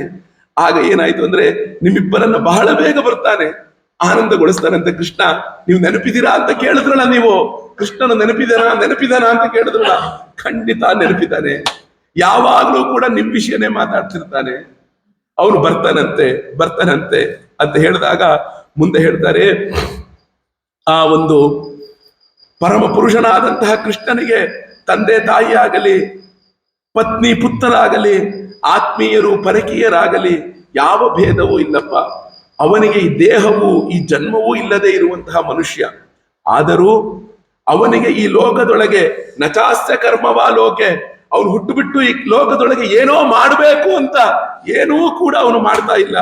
ಆದರೂ ಅವನು ಎಲ್ಲಾ ಕರ್ಮವನ್ನು ಮಾಡ್ತಾ ಇದ್ದಾನೆ ಅಂದ್ರೆ ಅದು ನಮ್ಮೆಲ್ಲರ ಒಂದು ಉದ್ಧಾರಕ್ಕೋಸ್ಕರವೇ ಮಾಡ್ತಾ ಇದ್ದಾನೆ, ನಮ್ಮೆಲ್ಲರ ಉದ್ಧಾರಕ್ಕೋಸ್ಕರವೇ ಆ ಕೃಷ್ಣ ಪರಮಾತ್ಮ ಮಾಡ್ತಿದ್ದಾನೆ ಅಂದಾಗ ಯುವಯೋರೇವ ನೈವಾಯಂ ಆತ್ಮಜೋ ಭಗವಾನ್ ಹರಿ ಸರ್ವೇಶಾಂ ಆತ್ಮಜೋ ಹ್ಯಾತ್ಮ ಪಿತಾ ಮಾತಾ ಸ ಈಶ್ವರ. ಭಗವಂತನಾದ ಶ್ರೀಕೃಷ್ಣ ನಿಮ್ಮಿಬ್ಬರಿಗೆ ಮಗನಲ್ಲಮ್ಮ, ಇಡೀ ಜಗತ್ತಿಗೆ ಮಗ ಅವನು. ಇಡೀ ಜಗತ್ತಿಗೆ ಆ ಕೃಷ್ಣ ಪರಮಾತ್ಮನು ಮಗನಾಗಿದ್ದಾನೆ. ಆದ್ರಿಂದ ಎಂತದ್ದು ಅಂದ್ರೆ ನಿನ್ನೊಬ್ಬನಿಗೆ ಮಗ ಅಲ್ಲ, ಅವನು ಸಮಸ್ತ ಪ್ರಾಣಿಗಳಿಗೂ ಆತ್ಮಸ್ವರೂಪನಾಗಿದ್ದಾನೆ, ಪುತ್ರನೂ ಆಗಿದ್ದಾನೆ, ತಂದೆ ತಾಯಿಯೂ ಆಗಿದ್ದಾನೆ, ಎಲ್ಲವೂ ಆಗಿದ್ದಾನೆ ಅಂತ ಹೇಳಿದ ಮೇಲೆ ತಕ್ಷಣ ಕೃಷ್ಣ ಬರ್ತಾನೆ ಅಂತ ಕೇಳ್ಬಿಟ್ಟು ಬಹಳ ಸಂತೋಷ ಆಗ್ಬಿಡುತ್ತೆ ನಂದಗೋಪ ಮತ್ತು ಯಶೋದೆಗೆ. ಆ ಸಂಭ್ರಮ ಆಗುತ್ತೆ. ತಕ್ಷಣ ನೋಡಿ ರಾತ್ರಿ ಬೆಳಗ್ಗೆ ಆಗುತ್ತೆ. ಬೆಳಗ್ಗೆ ಉದಯಿಸಿದ ತಕ್ಷಣ ಗೋಪಿಕೆಯರು ಏನ್ ಮಾಡಿದ್ರು ಅಂತ ಹೇಳ್ತಾನೆ ಉದ್ಧವ. ನೋಟ್ ಮಾಡ್ಕೊಂಡಿ ನೋಡಿ. ಗೋಪಿಕೆಯರು ಬೆಳಗ್ಗೆ ಎದ್ದ ತಕ್ಷಣ ಏನ್ ಮಾಡ್ತಿದ್ರು ಅಂದ್ರೆ ಮೊದಲು ಬಂದು ದೀಪ ಹಚ್ಚುತ್ತಾ ಇದ್ರಂತೆ ದೇವ್ರ ಮುಂದೆ. ಆ ನಂತರ ಬಂದು ವಾಸ್ತು ಪುರುಷನ ಪೂಜೆ ಮಾಡ್ತಿದ್ರಂತೆ. ವಾಸ್ತು ಪುರುಷನ ಪೂಜೆ ಅಂದ್ರೆ ಹೊಸಲು ಪೂಜೆ ಅಂತ ಅರ್ಥ. ನಾವು ಎಲ್ಲಿ ವಾಸ್ತು ಇರ್ತಾನೆ ನಮ್ಮ ಮನೇಲಿ ಅಂದ್ರೆ ಹೊಸಲಲ್ಲಿ ವಾಸ ಮಾಡ್ತಾನೆ ಅಂತ. ಈಗಲೂ ಕೂಡ ನಾವು ಯಾಕೆ ಹೊಸಲನ್ನ ಸಾರಿಸಿ ಬಡಿದು ಅದಕ್ಕೊಂದು ಸಣ್ಣ ರಂಗೋಲೆ ಹಾಕೋದು ಏನಕ್ಕೆ? ಮನೆ ಮುಂದೆ ರಂಗೋಲೆ ಹಾಕೋದೇ ಅದು ವಾಸ್ತು ಪುರುಷನ ಪೂಜೆ. ಅದು ಈ ಸಂಪ್ರದಾಯ ಅನ್ನೋದು ಆಗಿದ್ದಲೂ ಬಂದಿರೋದು. ದ್ವಾಪರ ತ್ರೇತಾ ಯುಗದಿಂದಲೂ ಆ ಹೊಸಲು ಪೂಜೆಯನ್ನ ಮಾಡಿಕೊಂಡು ನಾವುಗಳು ಬಂದಿದ್ದೇವೆ. ಆಮೇಲೆ ಗುಡಿಸಿ, ಮನೆಯನ್ನ ಗುಡಿಸಿ, ಶನಿಗಸ ಗುಡಿಸಿ, ಎಲ್ಲವನ್ನು ಮಾಡಿ ಶುದ್ಧಗೊಳಿಸಿ ಮತ್ತೆ ಏನ್ ಮಾಡ್ತಿದ್ರಂತೆ ಅಂದ್ರೆ ಆ ಗೋಪಿಕೆಯರು ತಮ್ಮ ನಿತ್ಯ ಕರ್ಮವನ್ನ, ಸ್ನಾನ ಎಲ್ಲವನ್ನು ಮುಗಿಸಿದ ನಂತರ ಮೊಸರನ್ನ ಕಡಿಯೋಕೆ ಕುತ್ಕೊಳ್ಳೋದು ನೋಡಿ. ಯಾಕಂದ್ರೆ ಅವ್ರ ನಿತ್ಯ ಕಾಯ ಅದು. ಮೊಸರನ್ನ ಕಡಿಬೇಕು, ಬೆಣ್ಣೆಯನ್ನ ಮಾರಬೇಕು, ಜೀವನವನ್ನ ಸಾಗಿಸ್ಬೇಕು, ಅದೇ ಅವರ ಜೀವನ. ಆದ್ರಿಂದ ಎಂತದ್ದು ಅಂದ್ರೆ ಆ ಮೊಸರನ್ನ ಕಡಿಯೋಕೆ ಶುರು ಮಾಡಿದ್ರಂತೆ. ಅವರು ಮೊಸರನ್ನ ಕಡಿಬೇಕಾದ್ರೆ ಮತ್ತೆ ಏನ್ ಮಾಡದಂತೆ ಆ ಒಂದು ಕೃಷ್ಣನ ಲೀಲೆಯನ್ನೇ ಹೇಳಿಕೊಂಡು ಗೋಪಿಕೆಯರು ಮೊಸರನ್ನ ಕಡಿಯೋದು. ಮತ್ತೆ ಆ ಕೃಷ್ಣನ ಎಲ್ಲ ಲೀಲೆಗಳು ಕೂಡ ಕೇಳಿಸ್ತಂತೆ. ಸೂರ್ಯ ಒಂದು ಸ್ವಲ್ಪ ಮೇಲ್ ಬಂದಂತೆ. ಸೂರ್ಯ ಮೇಲ್ ಬಂದಾಗ ಆ ಒಂದು ಬಂಗಾರದ ರಥ ಕಾಣಿಸ್ತಂತೆ. ಮತ್ತೆ ಯಾವ ರಥದೊಳಗೆ ಅಕ್ರೂರ ಬಂದು ಕೃಷ್ಣನನ್ನ ಕರ್ಕೊಂಡು ಹೋದ್ನೋ ಅದೇ ರಥವನ್ನ ಮತ್ತೆ ನಂದಗೋಪನ ಮನೆ ಮುಂದೆ ನೋಡಿದ್ರಂತೆ ಗೋಪಿಕೆಯರು. ಆ ರಥವನ್ನ ನೋಡಿದ ತಕ್ಷಣ ಗೋಪಿಕೆಯರಿಗೆ ನೆನಪು ಬಂದಿದ್ದೆ ಅಕ್ರೂರ. ಎಲ್ಲರೂ ಕೂಡ ಏನ್ ಮಾಡ್ತಾರೆ, ಆ ಅಕ್ರೂರ ಬಂದು ಕರ್ಕೊಂಡು ಹೋದ ನಮ್ಮ ಸ್ವಾಮಿನ ಕೈ ಅನ್ಕೊಳ್ತಾರಂತೆ. ಎಂತ ಅಕ್ರೂರ ಅವನು, ನಮ್ ಜೀವ, ನಮ್ ಸ್ವಾಮಿ ಕೃಷ್ಣನ ಕರ್ಕೊಂಡು ಹೋದ್ರಲ್ಲ. ಆ ಹೆಣ್ಮಕ್ಳು ಮಾಡ್ತಾರಲ್ಲ ಆ ರೀತಿಯಾಗಿ ಆ ರಥವನ್ನ ನೋಡಿ ಮಾಡಿದ್ರಂತೆ ಗೋಪಿಕೆಯರು. ಆ ರಥವನ್ನ ನೋಡಿ ಮಾಡಿ ಏನ್ ಮಾಡಿದ್ರಂತೆ, ತಕ್ಷಣ ಆ ಕಂಸನ ಏನಕ್ಕೆ ಬಂದೋ ಏನೋ, ಆ ನಿಜವಾಗ್ಲೂ ಆ ಅಕ್ರೂರ ಮತ್ತೇನಾರು ಬಂದಿದ್ದಾನ, ಇನ್ಯಾರನ್ನ ಕರ್ಕೊಂಡು ಹೋಗಿ ಬಂದೋ, ಇನ್ ಯಾರನ್ನಾರು ಕರ್ಕೊಂಡು ಹೋಗ್ಲಿ. ನೋಡಿ ಗೋಪಿಕೆಯರ ಮಾತು ಎಷ್ಟು ಚೆನ್ನಾಗಿದೆ. ನಮ್ ಜೀವನೇ ತಗೊಂಡು ಹೋದ್ಮೇಲೆ ಇಲ್ಲಿ ಬರೀ ಶರೀರ ಉಳಿದಿದೆ, ಇನ್ ಯಾರನ್ನಾರು ಕರ್ಕೊಂಡು ಹೋಗ್ಲಿ ಅಂತ. ಅಂದ್ರೆ ಆ ಕೃಷ್ಣನನ್ನ ಎಷ್ಟರ ಮಟ್ಟಿಗೆ ಅವರ ಸರ್ವಸ್ವ ಅಂತ ಅಂದುಕೊಂಡಿದ್ದಾರೆ ಅಂತ. ಆಗ ತಕ್ಷಣ ಏನಾಯ್ತು, ತಂವೀಕ್ಷ್ಯ ಕೃಷ್ಣ ಅನುಚರಂ ವ್ರಜಸ್ತ್ರೀಯ ಪ್ರಲಂಬ ಬಾಹುಂ ನವಕಂಜಲೋಚನಂ ಪೀತಾಂಬರಂ ಪುಷ್ಕರ ಮಾಲಿನಂ ಲಸತ್ ಮುಖಾರವಿಂದಂ ಮಣಿಮೃಷ್ಟ ಕುಂಡಲಂ. ಹೊರಗಡೆ ಬಂದಂತೆ. ಹೊರಗಡೆ ಬಂದ ತಕ್ಷಣ ಕೃಷ್ಣನು ಯಾವ ರೀತಿಯಾಗಿ ಅಲಂಕಾರ ಮಾಡಿಕೊಳ್ಳುತ್ತಿದ್ದನೋ ಅದೇ ರೀತಿ ಅಲಂಕಾರ ಕಾಣಿಸ್ತಂತೆ. ಕೃಷ್ಣನು ಯಾವ ರೀತಿ ಪೀತಾಂಬರವನ್ನ ಧಾರಣೆ ಮಾಡ್ತಾ ಇದ್ನೋ ಅದೇ ಪೀತಾಂಬರ ಕಾಣಿಸ್ತಂತೆ, ಅದೇ ವನಮಾಲೆ, ಅದೇ ಅಲಂಕಾರ. ಯಾಕೆ? ಉದ್ಧವ ಎಲ್ಲಾ ಬಳಸ್ತಾ ಇದ್ದಿದ್ದು ಕೃಷ್ಣನ್ನೇ. ಉದ್ಧವಂದು ಅಂತ ಯಾವ ವಸ್ತುವೂ ಇರಲಿಲ್ಲ. ನೋಡಿ ಕೃಷ್ಣ ಹೆಂಗಿರ್ತಿದ್ದ. ಕೃಷ್ಣ ಒಂದು ವಸ್ತುವನ್ನ ಹಾಕೊಂಡ ಮೇಲೆ ಅದನ್ನ ಸಂಜೆ ತನಕ ಮೈ ಮೇಲೆ ಹಾಕೊಂಡು ಇಟ್ಕೊಳ್ತಾ ಇರ್ಲಿಲ್ವಂತೆ. ಏನ್ ಮಾಡ್ತಿದ್ದಂತೆ, ಆ ಕೆಲಸ ಕಾರ್ಯಗಳಿಗೆ ಹೋಗಿ ಬಂದ ತಕ್ಷಣವೇ ಯಾವ ರೀತಿ ಬಟ್ಟೆಯನ್ನ ಹಾಕೊಂಡಿದ್ನೋ ಅದನ್ನ ಹಂಗೆ ಮಡಚಿಸಿ ಆಭರಣ ಸಹಿತವಾಗಿ ಇಡ್ತಾ ಇದ್ದಂತೆ. ಯಾಕೆ? ಅದ್ ಮತ್ತೆ ಮುಂದೆ ಉದ್ಧವ ಹಾಕೊಳ್ತಾನೆ ಅಂತ. ಅದು ಕೃಷ್ಣನ ಪ್ರೇಮ. ಕೃಷ್ಣನ ಪ್ರೇಮ ಅಂದ್ರೆ ಅದು. ನನ್ನ ಭಕ್ತ ಹಾಕೊಳ್ತಾನೆ ಅಂದ್ರೆ ನಾನು ಅದನ್ನ ದೌಡಿಸಿ ಕೊಡಬಾರ್ದು. ನನ್ನ ಭಕ್ತ ಹಾಕೊಳ್ಳೋದು ಅವನಿಗೂ ಹೊಸದಾಗಿರುವಂತದ್ದೇ ಕೊಡಬೇಕು ಅಂತ. ಅದು ಕೃಷ್ಣನ ಪ್ರೇಮ. ಅಂತದ್ದು ನೋಡಿದ ತಕ್ಷಣ ಎಲ್ಲರೂ ಕೂಡ ಆ ಉದ್ಧವ ಅಂತ ಗೊತ್ತಾಗುತ್ತೆ. ಎಲ್ಲ ಗೋಪಿಕೆಯರು ಕೂಡ ಮುಗುಳ್ನಗ್ತಾರೆ. ಗೋಪಿಕೆಯರು ಪರಸ್ಪರವಾಗಿ ಮಾತನಾಡ್ತಾ ಇದ್ದಾರೆ. ಈ ಮಹಾನುಭಾವ ಯಾರಪ್ಪ, ಇಷ್ಟು ಸುಂದರವಾಗಿದ್ದಾನೆ, ಯಾರ ದೂತ ಇವನು, ಈ ಕೃಷ್ಣನಂತೆ ವೇಷಭೂಷಣವನ್ನ ಹಾಕೊಂಡಿದ್ದಾನಲ್ಲ ಅಂತೇಳಿ ಆ ಗೋಪಿಕೆಯರೆಲ್ಲರೂ ಕೂಡ ಅವನ ಪರಿಚಯವನ್ನ ಮಾಡ್ಕೊಳ್ಳಕ್ಕೆ ಬರ್ತಾರೆ. ಆಗ ಬಂದಾಗ ಯಾರು ನೀನು ಅಂತ ಕೇಳಿದಾಗ ಆ ಉದ್ಧವ ಹೇಳ್ತಾನೆ, ನಾನು ಯದುನಾಥನಾದಂತಹ ಕೃಷ್ಣನ ಪಾರ್ಷದನು, ನಾನು ಅವನ ಸಂದೇಶವನ್ನ ಹೊತ್ತುಕೊಂಡು ಇಲ್ಲಿಗೆ ಬಂದಿದ್ದೇನೆ. ಯಾಕೆ? ತನ್ನ ತಂದೆ ತಾಯಿಯರನ್ನ ಸಂತೋಷವನ್ನ ಪಡಿಸೋದಿಕ್ಕೋಸ್ಕರ ಅವನ ವಿಷಯವನ್ನ ಇಲ್ಲಿಗೆ ನಾವು ಬಂದಿದ್ದೇವೆ ಅಂತ ಹೇಳಿದಾಗ ಆ ಗೋಪಿಕೆಯರ ಮಾತು ಇಲ್ಲಿಂದ ಭ್ರಮರಗೀತ ಅಂತ ಹೇಳ್ತಾರೆ. ಈ ಭ್ರಮರಗೀತ ಏನು ಅಂದ್ರೆ ಗೋಪಿಕೆಯರು ಕೃಷ್ಣನಿಗೆ ಬೈಯೋದು. ಅದನ್ನೇನು ನೇರವಾಗಿ ಬೈಯೋದಲ್ಲ, ಅದನ್ನೇನು ಹೇಳಿ ನೇರವಾಗಿ ಬೈಯೋದಲ್ಲ. ಅದು ಕೈಯೊಳಗೊಂದು ಜೇನು ಹುಳು ಭ್ರಮರ, ಅದನ್ನ ನೋಡ್ಕೊಂಡು ಆ ಜೇನು ಹುಳುವಿನಂತೆ ನೀನು ಅಂತ ಬೈಯೋದು. ಇದಕ್ಕೆ ಹೆಸರು ಭ್ರಮರ ಗೀತ ಅಂತ. ಅದ್ಭುತವಾದ ಗೀತೆ ಇದು. ಒಂದು ಸಲಿ ಭಾಗವತದೊಳಗೆ ಬರುವ ಗೀತೆಗಳು ಅಂತಾನೆ ಒಂದು 7 ದಿನ ಹೇಳ್ತೀನಿ ಗುರುಗಳೇ. ಬರೀ ಗೀತೆಗಳೇ, ಭ್ರಮರ ಗೀತ, ಗೋಪಿಕಾ ಗೀತ, ಉದ್ಧವ ಗೀತ, ಅದೇ ವೇಣುಗೀತ, ಇವೆಲ್ಲ ಏನೇನಿದೆ ಆ ಎಲ್ಲ ಗೀತೆಗಳು ಏನಿದೆ ಆ ಎಲ್ಲ ಗೀತೆಗಳನ್ನೇ ಒಂದ್ಸಲಿ ಹೇಳ್ಬಹುದು. ನೋಡಿ ಎಷ್ಟು ಚೆನ್ನಾಗಿದೆ. ಆಗ ಅನ್ಯಥಾ ಗೋವ್ರಜೇ ತಸ್ಯ ಸ್ಮರಣೀಯಂ ನ ಚಕ್ಷ್ಮಹೆ ಸ್ನೇಹಾನುಬಂಧೋ ಬಂಧೂನಾಂ ಮುನೇರಪಿ ಸುಧಸ್ತ್ಯಜ. ನೋಡಪ್ಪ, ಅವನೇನಾದ್ರೂ ನಮ್ಮನ್ನ ಸ್ಮರಣೆ ಮಾಡ್ಕೊಳ್ತಾ ಇದ್ದಾನ. ಯಾಕೆ ಅಂದ್ರೆ ಆ ಗೋಪಿಕೆಯರು ನೋಡಿ, ಕೃಷ್ಣನಿಗೆ ನಮ್ಮನ್ನು ಕಂಡ್ರೆ ಸ್ಮರಣೆ ಇದೆಯಾ? ನಮ್ಮನ್ನ ನೆನಪಿಸ್ಕೊಂತಾನ ಕೃಷ್ಣ?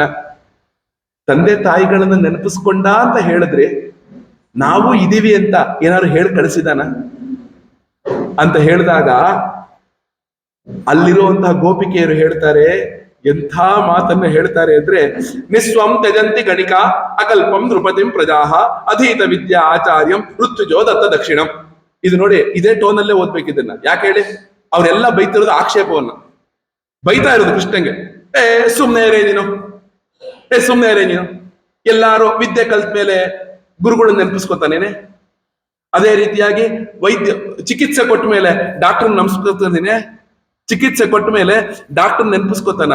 ನಮ್ ಕೆಲಸ ಮುಗೀತು, ಈಗೆಲ್ಲ ಅವನು ಸಿಟಿಗೆ ಸೇರ್ಕೊಂಡ್ಬಿಟ್ಟಿದ್ದಾನಮ್ಮ, ನಮ್ಮನ್ನೆಲ್ಲ ಎಲ್ಲಿ ನೆನಪಿಸ್ಕೊಂತಾನ ಅವನು? ಏನ್ ಹೇಳಿ? ಆ ಗೋಪಿಕೆಯ ಮಾತು ನೋಡಿ. ಎಲ್ಲ ಅವರು ನಗರವಾಸಿಗಳನ್ನ ನಗರಕ್ಕೆ ಸೇರ್ಕೊಂಡ್ಬಿಟ್ಟಿಯಾನೆ ಕೃಷ್ಣ. ಈಗ ಈ ಹಳ್ಳಿಲಿರೋರು ಏನಕ್ಕೆ ಬೇಕು ಹೇಳು ಅವನಿಗೆ? ಹಳ್ಳಿಲಿರೋ ಏನಕ್ಕೆ ಬೇಕೆ ಅವನಿಗೆ? ಅದಕ್ಕೆ ನೋಡಿ, ವಿದ್ಯೆ ಕಲ್ತ ಮೇಲೆ ಆಚಾರ್ಯರನ್ನ, ಚಿಕಿತ್ಸೆ ಸಿಕ್ಕ ಮೇಲೆ ವೈದ್ಯರನ್ನ ಮರೆಯೋದು ಸಹಜ ಧರ್ಮ ಅಪ್ಪ. ಅವನು ಕೃಷ್ಣ, ಅವನು ದೊಡ್ಡ ಭ್ರಮರ. ಭ್ರಮರ ಅಂದ್ರೆ ಏನಕ್ಕೆ ಇಲ್ಲಿ ಭ್ರಮರ ಅಂತ ಹೇಳ್ತಾರೆ ಅಂದ್ರೆ, ನೋಡಿ, ಒಂದು ಜೇನು ಹುಳು ಏನ್ ಮಾಡುತ್ತೆ ಅಂದ್ರೆ ದಿನವೂ ಕೂಡ 100 ಹೂವಿನ ಮೇಲೆ ಕೂಡುತ್ತದೆ ಆ ಜೇನು ಹುಳು. ಆ ಹುಳು ಏನ್ ಮಾಡುತ್ತೆ? ಆ ಹೂವಲ್ಲಿರುವಂತಹ ಆ ಮಕರಂದವನ್ನು ಹೀರ್ಬಿಡುತ್ತೆ. ಒಂದು ಸಲ ಮಕರಂದವನ್ನು ಹೀರ್ಬಿಡ್ತು ಅಂದ್ರೆ ಮತ್ತೆ ಆ ಜೇನು ಹುಳು ಬಂದು ಆ ಹೂವಿನ ಮೇಲೆ ಕೂಡಲ್ಲ. ಕೃಷ್ಣನು ಹಂಗೆ ಆಯ್ತು. ಈಗೆಲ್ಲ ಗೋಕುಲದೊಳಗಿರುವವರೆಲ್ಲರೂ ನಮ್ಗಳದೆಲ್ಲದನ್ನು ಪ್ರೇಮವನ್ನ ಎಲ್ಲವನ್ನು ಪಡೆದಾಯ್ತು. ಈಗ ಅವನು ಮಥುರಕ್ಕೆ ಹೋಗಿದ್ದಾನೆ. ನಾವು ಭ್ರಮರ ಕಡೆ, ಒಂದು ಜೇನು ಹುಳು. ಅವ್ನು ನಮ್ಮದೆಲ್ಲ ಒಂದು ಆಟ ಆಡಿ ಮಾಡಿ ಎಲ್ಲ ಮಾಡಿದ ಮೇಲೆ ಈಗ ನಮ್ಮನ್ನ ಏನಕ್ಕೆ ನೆನಪಿಸ್ಕೊಂತವನವನು ಅಂತ ಹೇಳಿ ಆ ಒಂದು ಭ್ರಮರ ಗೀತೆಯನ್ನ ಅವ್ರು ಹಾಡ್ತಾರೆ. ತುಂಬಾ ಚೆನ್ನಾಗಿರುವಂತಹ ಒಂದು ಗೀತೆ ನೋಡಿ. ಮುಂದೆ ಹೇಳ್ತಾರೆ, ಒಂದೇ ಒಂದು ಶ್ಲೋಕವನ್ನ ಭ್ರಮರ ಗೀತೆ ಓದ್ಬಿಡ್ತೇನೆ. ಅಪಿಬತ ಮಧುಪುರ್ಯ ಮಾರ್ಯ ಪುತ್ರೋ ಧುನಸ್ತೆ ಸ್ಮರತಿ ಸಪಿತೃಗೇಹಾನ್ ಸೌಮ್ಯ ಬಂಧೂಶ್ಚ ಗೋಪಾನ್ ಕ್ವಚಿದಪಿ ಸಕಥಾನ ಕಿಂಕರೀಣಾಂ ಗೃಣೀತೆ ಭುಜಮ ಗುರು ಸುಗಂಧಂ ಮೂರ್ಧ್ಯಧಾಸ್ಯತ್ ಕದಾನು. ನಮ್ಮ ಪ್ರಿಯತಮನಾದ ಆ ಪ್ರಿಯ ಸಖನಾದಂತಹ ಕೃಷ್ಣ, ಆ ಆರ್ಯಪುತ್ರನಾದಂತಹ ಕೃಷ್ಣನು ಆ ಗುರುಕುಲದಿಂದ ಆ ಮಥುರೆಗೆ ವಾಪಸ್ ಬಂದಲ್ಲ, ಸುಖವಾಗಿದ್ದಾನಪ್ಪ. ಅವನು ಎಂದಾದರೂ ಕೂಡ ನಂದ ಯಶೋದಯರನ್ನ, ಇಲ್ಲಿಯ ಮನೆಯನ್ನ, ಸಂಬಂಧಿಗಳನ್ನ, ಗೊಲ್ಲ ಬಾಲಕರನ್ನ ಸ್ಮರಿಸಿಕೊಳ್ತಾನ? ಈ ದಾಸಿಯರಾದ ನಮ್ಮ ಬಗ್ಗೆ ಏನಾರು ಒಂದು ಮಾತನ್ನ ಹೇಳ್ತಾನ? ಮತ್ತೆ ಅವನು ನಿಜವಾಗಲೂ ಕೂಡ ಈ ಯಾವತ್ತಾದ್ರೂ ಆಡ್ತಾನ? ಅವನು ಆ ಒಂದು ಅಗರು ಸುಗಂಧ ಯುಕ್ತವಾದಂತಹ ಒಂದು ತೋಳನ್ನ ಅವನು ನಮ್ಮನ್ನ ಏನ್ ಮಾಡ್ತಿದ್ದ? ಕೈ ಹಿಡ್ಕೊಂಡು ಕರ್ಕೊಂಡು ಹೋಗ್ತಿದ್ದ. ಅವನ ಮೈಮೇಲಿರುವಂತಹ ಎಲ್ಲ ಅಗರು ಗಂಧ ಎಲ್ಲ ನಮ್ಮ ಕೈಗೆ ಹತ್ತುತ್ತಾ ಇತ್ತು. ಅದೆಲ್ಲವನ್ನು ಕೂಡ ಅವನು ಆಟ ಆಡ್ತಾ ಇದ್ನಮ್ಮ. ಅಂತಹ ಕೃಷ್ಣ ಪರಮಾತ್ಮ ಏನಾದ್ರೂ ಹೇಳ್ತಾನ? ಹೇಳು ಹೇಳು ಅಂತ ಮತ್ತೆ ಮತ್ತೆ ಆ ಉದ್ಧವನಿಗೆ ಗೋಪಿಕೆಯರು ಕೇಳ್ತಾರೆ. ಮುಂದೆ ಉದ್ಧವ ಏನು ಉತ್ತರ ಕೊಟ್ಟ ಮತ್ತು ಎಂಥ ಪರಮ ಭಕ್ತರಂದ್ರೆ ಗೋಪಿಕೆಯರು, ಪರಮ ಭಕ್ತರಂದ್ರೆ ಗೋಪಿಕೆಯರು. ಉದ್ಧವನಿಗೆ ಮತ್ತೆ ಮಥುರಾ ಪಟ್ಟಣಕ್ಕೆ ಹೋಗಬೇಕು ಅಂತಾನೆ ಅನ್ನಿಸ್ತಿಲ್ವಂತೆ. ಎಷ್ಟೋ ತಿಂಗಳುಗಳ ಕಾಲ ಕೃಷ್ಣನ ಕಥೆಯನ್ನ ಕೇಳ್ತಾ ಗೋಕುಲದಲ್ಲೇ ವೃಂದಾವನದಲ್ಲೇ ಉಳಿದು ಬಿಟ್ಟಂತೆ. ಮತ್ತೆ ಇಡೀ ಉದ್ಧವ ಆ ಗೋಪಿಕೆಯರಿಗೆ ದೀರ್ಘದಂಡ ನಮಸ್ಕಾರವನ್ನ ಮಾಡ್ತಾನೆ. ಆ ಗೋಪಿಕೆಯರು ಉದ್ಧವನ ಅದ್ಭುತವಾದಂತಹ ಒಂದು ಸಂಬಂಧವನ್ನ, ಆ ಭಾವವನ್ನ, ಆ ಗೋಪಿಕೆಯರು ಕೃಷ್ಣನ ಮೇಲೆ ಯಾವ ಪ್ರೇಮವನ್ನಿಟ್ಟಿದ್ರು ಅನ್ನುವಂಥದ್ದನ್ನ, ಮತ್ತು ಕೃಷ್ಣನ ರಾಜಕೀಯ ವ್ಯಕ್ತಿತ್ವ. ಇದುವರೆಗೂ ಕೃಷ್ಣನನ್ನ ನೀವು ಒಬ್ಬ ಭಕ್ತನಾಗೂ ಭಗವಂತನಾಗೂ ನೋಡಿದ್ರಿ, ಒಬ್ಬ ರಾಜಕೀಯ ಪಟುವಾಗಿ ಕೃಷ್ಣನನ್ನ ನೀವು ನೋಡಿಲ್ಲ. ಆ ರಾಜಕೀಯ ಪಟು ಕೃಷ್ಣನನ್ನ ನಾವುಗಳು ಸಂಜೆಯ ಉಪನ್ಯಾಸದಲ್ಲಿ ನೋಡೋಣ. ಮತ್ತು ಆ ಒಂದು ಮಗಧ ಚಕ್ರವರ್ತಿ ಜರಾಸಂಧ, ಕಾಲಯವನ, ಮುಚುಕುಂದ ಇವರ ಒಂದು ಕಥೆಗಳೆಲ್ಲವೂ ಕೂಡ ಬರುತ್ತೆ.